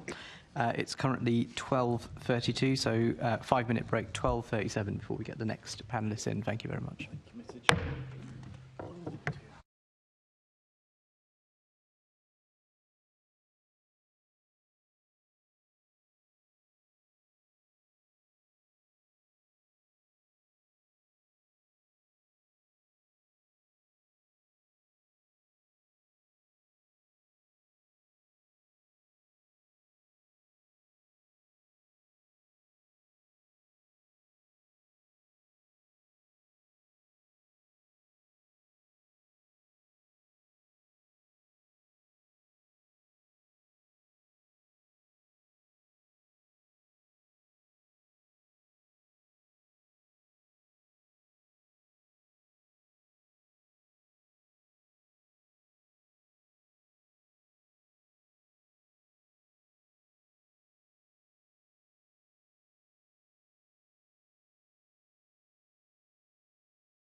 Welcome back, and I would like to welcome our third panel of guests. We have Ian Wiggett, welcome back, Associate Director for the World Policing Advisory, and Professor Emeritus Gloria Laycock from UCL Jill Dando Institute for Security and Crime Science. Thank you and welcome today. So I'm going to turn to Assemblymember Hall, who will be asking you the first question. Hello. Is it after? Yeah, it must be afternoon now. We've been going for a while. Good to see you both. Obviously, we're talking about the policing budget and the MOPAC budget.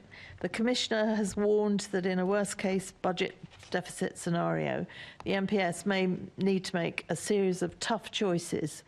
What impact will budgetary constraints have on policing in London, in your views? Shall we start with Professor? Thank you. I think at the moment the Commissioner is hoping to protect certainly local policing and some of the planned changes and developments of the Met. I think the real problem will be if he's forced to pull back on tackling organised crime, because as you'll all know, there's been a massive crime drop over the last 30 or 40 years, with domestic burglary down over 60-70%, car crime down 80%, violence down, and those drops have been significant and consistent. What hasn't dropped, and I might say those drops were as a result of central activities like target hardening cars and so on. In a way, that was the low-hanging fruit on crime reduction and crime prevention. What all the police are left with now are some of the most difficult kinds of crime, organised crime, much of which will be driving shop theft, and antisocial behaviour and cybercrime. And those three areas are incredibly difficult to deal with, which is why the police resources need to be maintained. And the Met has an additional problem of its image, if you like, with the public. And he's quite right to want to change that. So I think the bigger threat is to withdraw resources from tackling organised crime, and it would be really unfortunate if funds weren't provided for him to be able to do that. Okay, thank you. Ian, I don't know if you've seen the budget, but yesterday at the budget meeting, it was admitted that the budget has been based on a reduction of 2,300 officers, which is clearly going to have an impact right the way across. The professors just said we need to build up trust. Of course we do in our police service. I know very many police officers. I mean, you know, they are so concerned themselves, and then they see this and they see less resource. If you take, you've mentioned some of the things that are going well, but I mean, you talk to most people about phones being stolen, as an example. They see this dreadful situation with shoplifting, and then of course knife crime is a major concern. So if I ask the same question to you, Ian, but bearing in mind they have now said they are basing it on a reduction of 2,300 police officers and I think 400 staff. Yeah, it's hard to know where to start with the issues, because if you ask a police officer, they're always going to want more resources. And the work is endless, because you could grow by 2,300 and they'd still be very usefully occupied. So there is a sort of a regular question, I suppose, about how much is the right number of police officers, but ultimately you've got to work within the budget that's available. So we've seen, I think the Met for some time has been trying to avoid the cuts, and it has grown. But they've done that by, from what I can see, by selling off assets, putting off investments that probably should have been made, until you get to the stage that you can't cut any more of the estate. You can't put off some of the investment costs. So that then leaves, the only option is to look at the headcount. And the only way of making, I mean, the figures might be, I don't know, 100 million, 200 million, whatever the budget gap is that has gone into those producing a balanced budget. The only way that you can realise savings is by cutting headcount. That's the only effective way. The problem, the big challenge then for the Commissioner is how do I do that in a way that still provides the right, the optimum, what's the word, the best possible service within the resources that I'm given. At the moment, the Met is graded as adequate, I think, for organised crime, serious services, and the Met is regarded around the world still as a leading force in serious investigations, major investigations. It's the force that people turn to around the country for advice, and internationally it can still do the big events and the big protests and the big national occasions and all that sort of stuff. But the bit that needs investment in is frontline policing, neighbourhood policing, the low level, the more routine investigations of crime, those sort of things, the burglaries, the thefts, the shoplifting, the problem solving. So it's this balancing act. And if you cut the expertise and the central expertise, you run the risk there of exposing problems. But at the same time, which bits do you, if you cut the front line, it's going to be really felt. If you take 2,300 out of frontline policing, it's going to be really felt. So it needs to be balanced around, but there's no easy solutions here, and that impact is going to be felt somewhere along the way in lesser presence, lesser service. So, well, the Commissioner is warning that the Met faces £450 million shortfall. I mean, 80% of the Met's budget is for personnel. So, I mean, this surely is not acceptable. Money has to be found from somewhere to keep Londoners safe.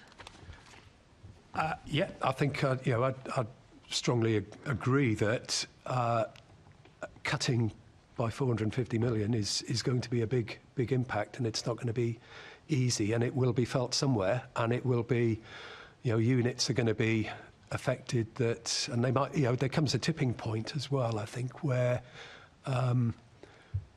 you build up the experience, for example, in murder squads, murder investigation, homicide investigation, and some of the specialist functions like intelligence, where that experience and capability can be quite fragile. And if it gets reduced, then when you draw on it and you need it for certain things, it's very difficult to build it back up again. So there's risks like that. I think perhaps to put on a wider perspective, though, there are most other forces will also make a case around the country for why they've got particular problems that justify investment. As Gloria was saying, the levels of crime have changed. And people might not believe it, and there are other issues that have come to the fore that are there. But actually, the burglaries, vehicle crime, assaults have been falling. So the workload has changed. People's perception and the risk and the threats have changed. People see different things. They believe different things.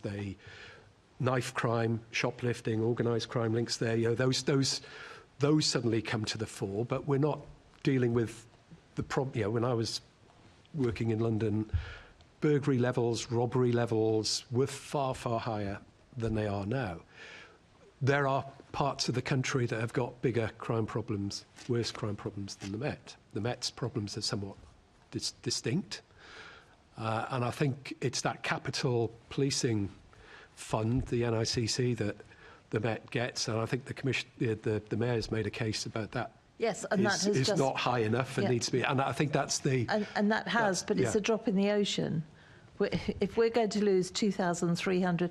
I'm pleased in a way you're nowhere near as concerned about this as I really, really am, because, living in London, listening to police officers, listening to Londoners, because obviously as politicians we all receive numerous emails, etc., people are worried about crime. It is not seen as a safe place. When you go shopping and you see people going in there and literally emptying the shelves, when you know of at least 2 or 3 people all of us know people that have had their phones stolen or have had our own phones stolen, because that's one is stolen every 6 minutes or something. People don't feel safe in London, and to have this massive reduction in their capability, which it is going to be. You can't lose 2,300 officers without, losing a lot of capacity in very many of the areas, can you? Sorry, I hope I'm not giving the impression that I'm not worried. Losing 2,300 officers, 400 staff is going to have an impact. I think you're absolutely right. What is more important now is the perceptions around. I used to stand up. Police officers can stand up. They can present charts of figures and graph lines, and if that isn't the message that the public are hearing, if that's not the reality of how people are experiencing their journeys into work, their life at home in London, and that's, I can't speak for what the perceptions are, but as you say, you're picking up on those fears and anxieties. Then that's real. Those perceptions are real, but Gloria, you might have. so they are important. That's why I'm agreeing with you. Professor. But a lot of the perceptions are driven by the media. And the media's picture of crime in the UK is deeply distorted. I give lots of talks to university of the third age groups. And when I show them the data, they gasp. The crime drop is huge. And it's not just in the UK, it's across most advanced Western democracies. It is huge. So to give the impression that crime is out of control is misleading.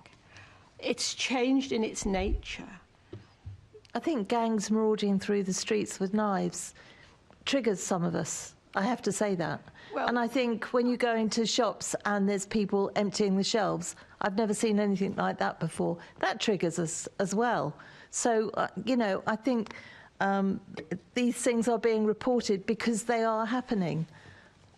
Many people don't want to go out at night because of these gangs marauding through the streets.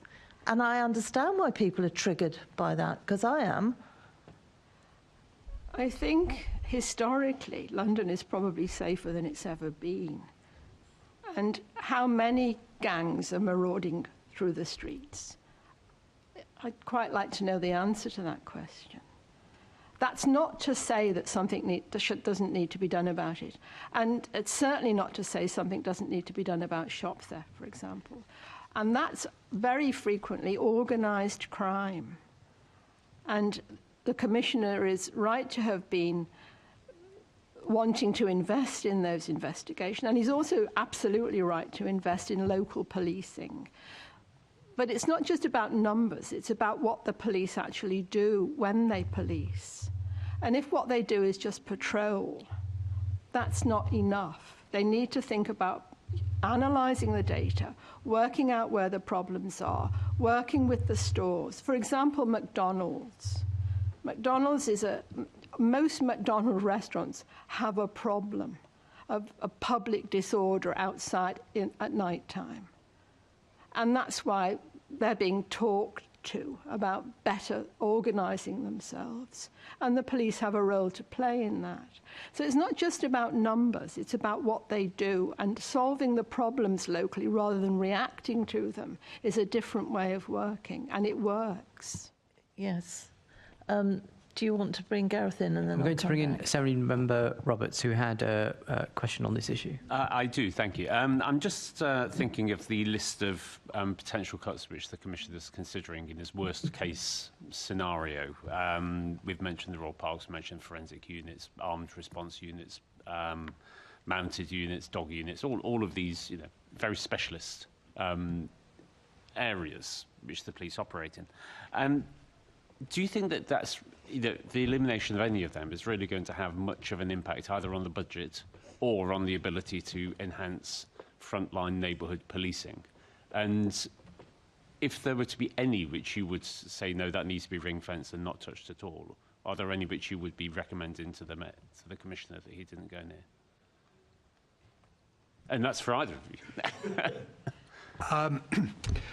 like I said, things have changed. So if there are fewer homicides, which there are, you maybe do not need such a large homicide squad.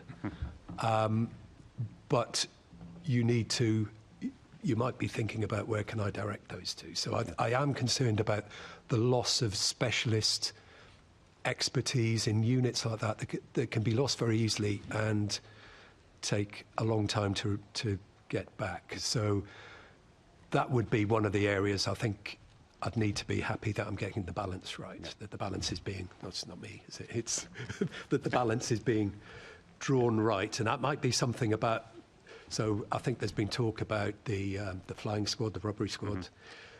Maybe that's about how can you preserve that expertise, but possibly point it in a different direction, like organised crimes, organised shoplifting, knife crime on the streets. They've got the skills, they've got the abilities. Maybe they can be used more flexibly or reorganised in a different way. So, but I think if you lose that expertise or the volume of that, the amount of that expertise, it is going to have an impact, and your ability to scale it back up again takes a while, and you lose that experience and knowledge quite quickly. Intelligence is another area where I think I'd be concerned about. It's a fairly neglected, I'm sure Gloria would agree with me on this, but when you're making decisions, you need the best possible information to guide you.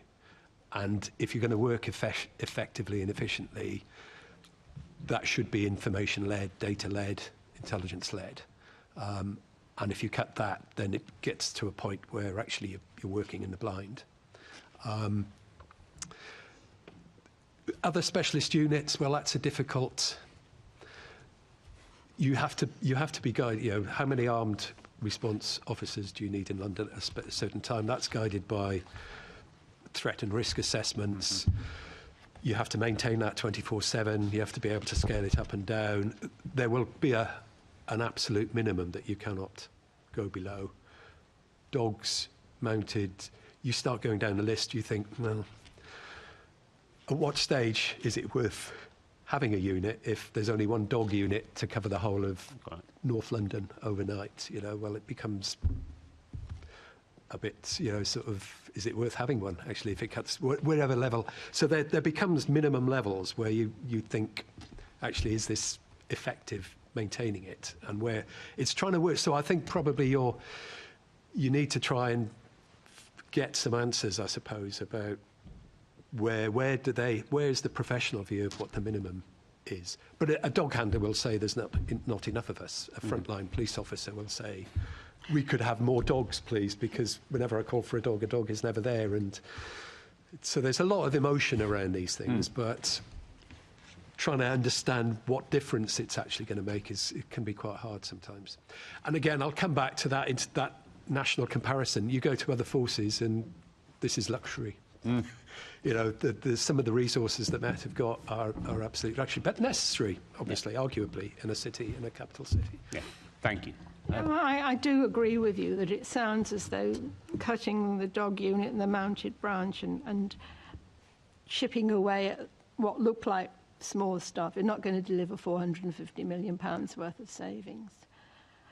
That's why I'm so worried about the notion that cutting back on the ability to tackle serious violence and organised crime is so problematic. Because that is where there could be significant cuts, and that is where there needs to be more investment. I can't help but mention analysts.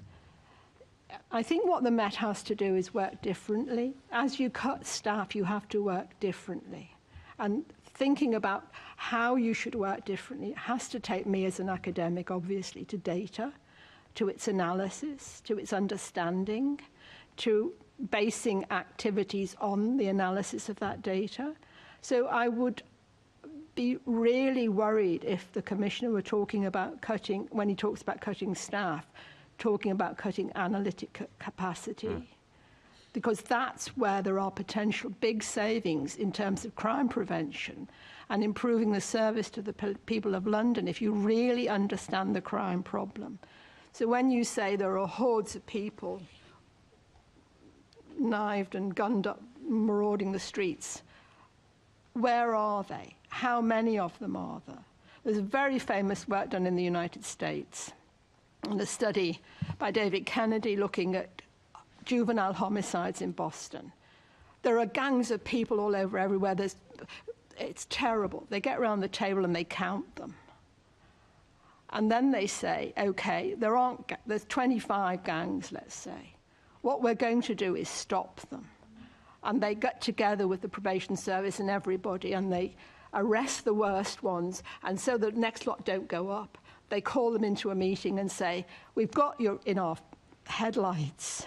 If you show your nose, we'll arrest you.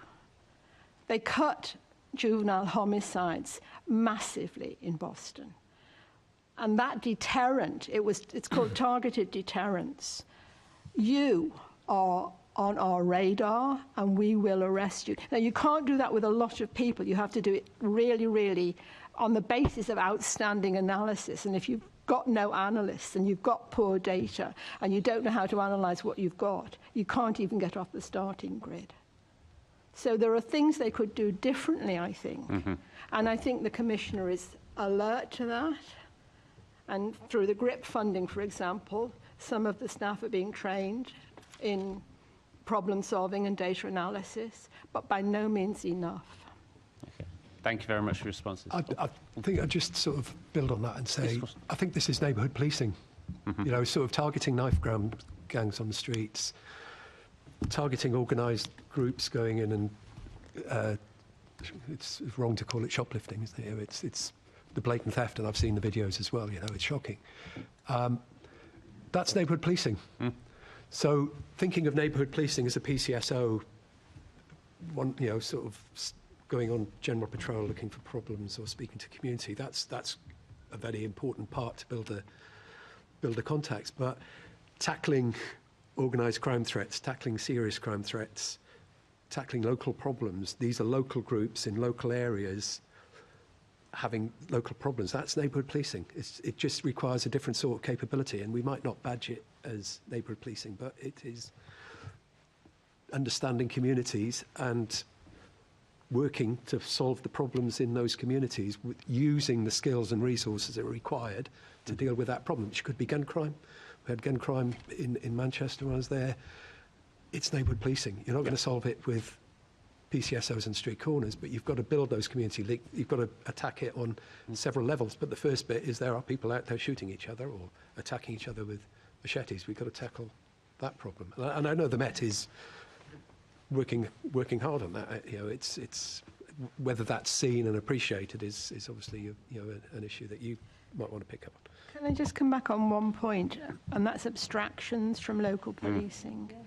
They're really, I mean, the Commissioner's mentioned keeping them stable. It really is important to communities that when they're introduced, here's PC plugins, he needs to stay for long enough to get a grip on some of the problems, abstractions. And well, I remember going to a conference not that long ago where a chief superintendent did a brilliant project. He won the Tilley Award. It was brilliant. And I said, I hope you're not going to get promoted, which went down well. But the point was, as soon as somebody's, you know, the churn at local level of staff is, somebody really needs to get a grip on it, I think. And I don't quite know how, because people, right, you know, good people do need to be promoted. I'm slightly joking about this unfortunate chief superintendent that I was trying to ruin the career of. But you get the point that when I was in the Home Office years ago working with the police, you just get to know chief superintendent blogs and he'd go to another borough or wherever. And you know, to start all over again, and it's very much like that, I think, for the public. Thank you. Thank you for your answers. Appreciate it. Thank you. Back to Assembly Member Hall. Yeah, can I just say, taking intelligence officers out of the boroughs in the first place was dreadful. Then to go on and put in BCUs, in my view, was dreadful, because it worked much better when it was borough-based, because the intelligence was absolutely there. So I agree with you. And of course, you're completely right with abstractions. But in fairness to the Commissioner, how on earth does he deal with it when we've got God knows how many people going on these marches on on a weekly basis sometimes. Where else is he going to get officers from? And this goes back to my original comments. To lose 2,300 officers, there's 2,300 more that will not be able to be abstracted. They're not even going to be able to be on the neighbourhood. I am exceptionally concerned because I also know that in these specialist units, all the other units are desperately trying to bag the good officers from other units, and they're all over the place. So going back to your original point, getting the expertise within a unit or a speciality, they're whipped away before you know what you're doing because somebody else has seen that they're a good officer and off they go. I am exceptionally concerned, bearing in mind London is getting, the population is growing and growing. A colleague of mine went out not that long ago in Westminster on a night time with officers in Westminster, and she came back horrified. She said it was like a war zone with gangs marauding through the streets. So I'm obviously more concerned than you guys, but I'll just quickly ask the questions. But have you actually seen the budget? Have you done any research on the budget? I saw the draft budget report, and then I think the last Commissioner's report to the London Policing Board. So if you've seen that and seen the manifesto pledges, how do you think that the Mayor is going to actually be able to deliver his manifesto pledges around policing, and there were quite a few, with a budget like this? I mean, as I understood the papers, the budget was still under discussion. Yeah, well, that's what we're doing today. Well, quite with the government and with the Mayor. And there clearly isn't a big enough budget for the Commissioner to do the things that you quite rightly say need doing. So who loses, I'm not sure, but I hope it isn't going to be the police. Well, it's going to be Londoners because of the police. And so you would hope that more money would go in there. Absolutely. By that comment. Absolutely. Good. I mean, I do. Yes, more money needs to go in, but it's also important that that money is used super efficiently. Oh, of course. And I'd like to know, I think there's room for for different ways of working, if you like. But I absolutely think there needs to be more money. Yeah. Okay, thank you.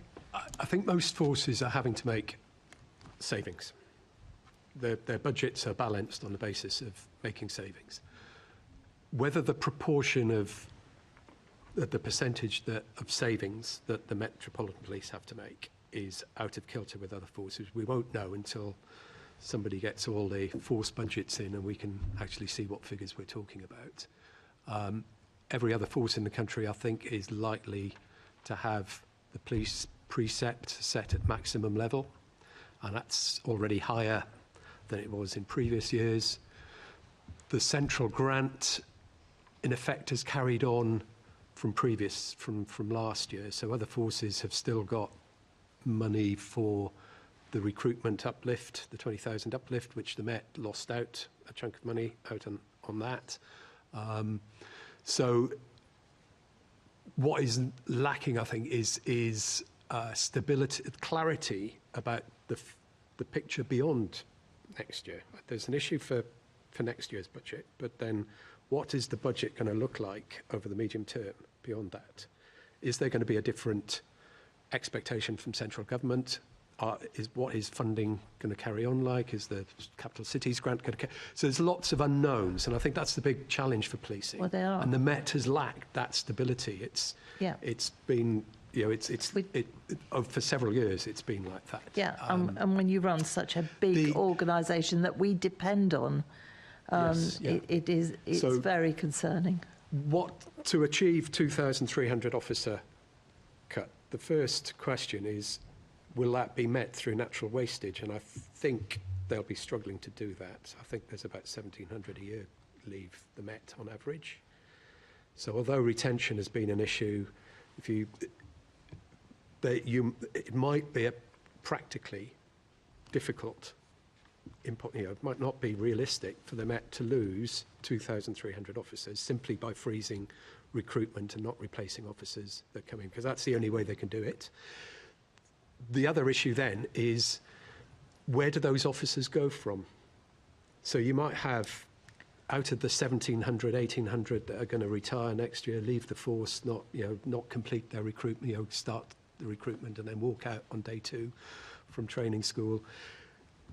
Where are they going from? So they might be new officers with no experience that haven't actually been on the streets. Well, most of the workforce in the Met is very, very young. Yes. It's a massive problem. It's the randomness of losing those officers that might not be in the places that you want to lose them from. No. So it's a very difficult operation to manage. I accept that unreservedly, and I am very, very concerned. But thank you both. Thank you, Chairman. Thank you. We've got a final question from Assemblymember Polanski. Yeah, just to be brief, because I don't want to trade off anecdotes, but before I was elected an Assembly member, I was a theatre actor, which actually meant I was working in nightclubs for about 10, 15 years, largely in Westminster, and I never saw a marauding gang. Now, that's not to discount other people's experiences, but it's just to balance that I don't have the same kind of lived reality of sometimes what is painted in the media. What I have seen, though, is a big increase in people sleeping rough, and also from the data around shoplifting, I understand a lot of it often is single mothers and taking nappies and things like that. So my question really is about the balance of the kind of bigger picture, which has run through the other 2 panels we've had. So we're in a cost of living crisis where we know people are really struggling. And is some of this a question of priorities? So I know we've had a conversation at the last budget meeting, I think, about deprioritising something like drugs policing, for instance. Is there a question about when you're managing budgets, looking at what the police are prioritising and also managing that along wider societal issues that are causing some of the increase in crime? Either of you, I realise it's a big question.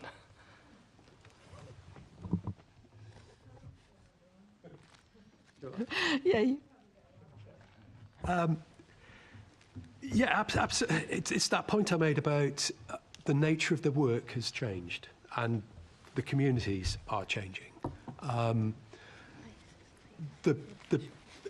Whether or not, we can sit here and discuss sort of crime figures and crime statistics, but it's that lived reality that's important, and it is going to be different across London, and it'll vary even within the same communities, depending on people going to work and coming back, people staying there, older people who don't leave the house, younger people with children that are going to and from schools, and your experience of what that community is and whether it's safe or what crimes and problems you see will vary hugely by individual and to some extent collectively, but it's not as simple as one person's view or one person's other, or certainly not the numbers. So what policing to be effective, and I think the neighbourhood policing, the problem-solving approach, is to be really locally focused on what is actually driving the issues. What are the most important issues in my community? What are the things that I need to prioritise, and what's working against them, and for what's working well, what's not working well. And this is where, I suppose, centrally driven targets, centrally driven measures, central initiatives can be counterproductive, because in this community, I might judge that rough sleeping, homeless people is something that is causing a problem. It's making people uncomfortable. It seems to be linked to other crime problems. So I need to solve this problem in this community. What options are there for me to solve neighbourhood police, this homeless, if that's the problem I want to solve?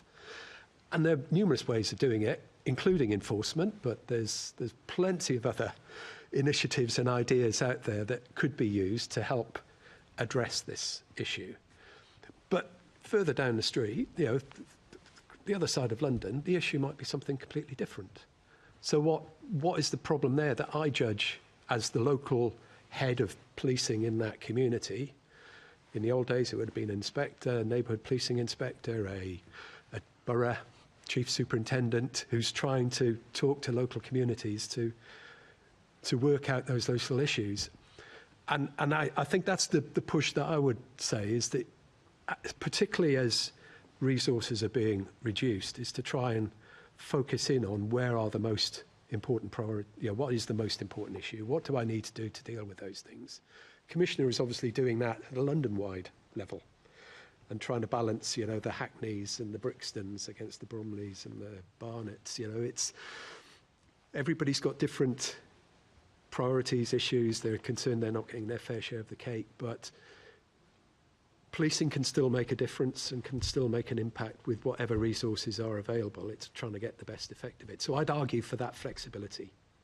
Can I agree about the need for flexibility and locally determined priorities, but I think it really points to the need for some strategic thinking. For example, if the budget is the major issue, then if I were the borough commander, I would be thinking, where am I going to save, which problem am I going to deal with that is going to save me the most money? On the other hand, if I were more concerned in my borough about the public's perception of the police, I might say, what am I going to prioritise to improve the public's perception of police? Because that's the biggest problem I've got as the borough commander. And so those strategic kinds of decisions should, to some extent, guide the priority setting. And it won't, as Ian says, be the same for every area. But the overall issue, I think, that the Commissioner is concerned about, setting aside the Met's image with the public, is where am I going to have the greatest savings? How am I going to save money? And which problem should I tackle that will save the most money? Now, I don't know what the answer to that is, but that's the question. Thanks, that's really helpful. Thanks, Chair. Thank you, Assemblymember Polensky. I would like to thank our panel of guests for attending today, the 3 different sessions that we've had, and for their answers to our questions.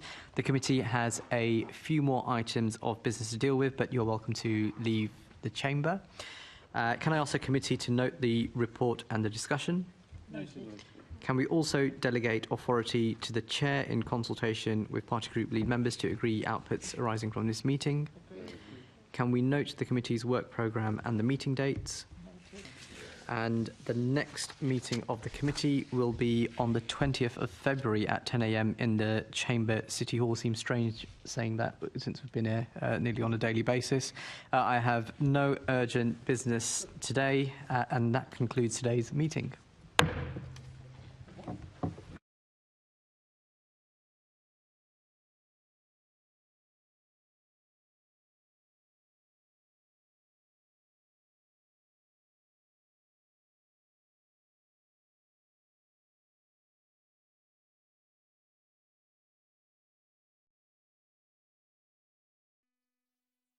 This is the broadcast from City Hall, the home of the Greater London Authority. Please stand by.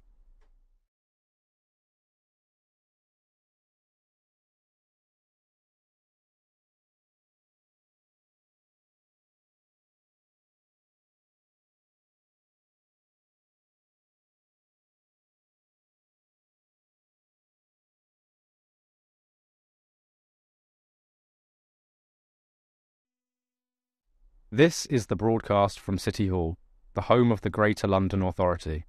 Please stand by.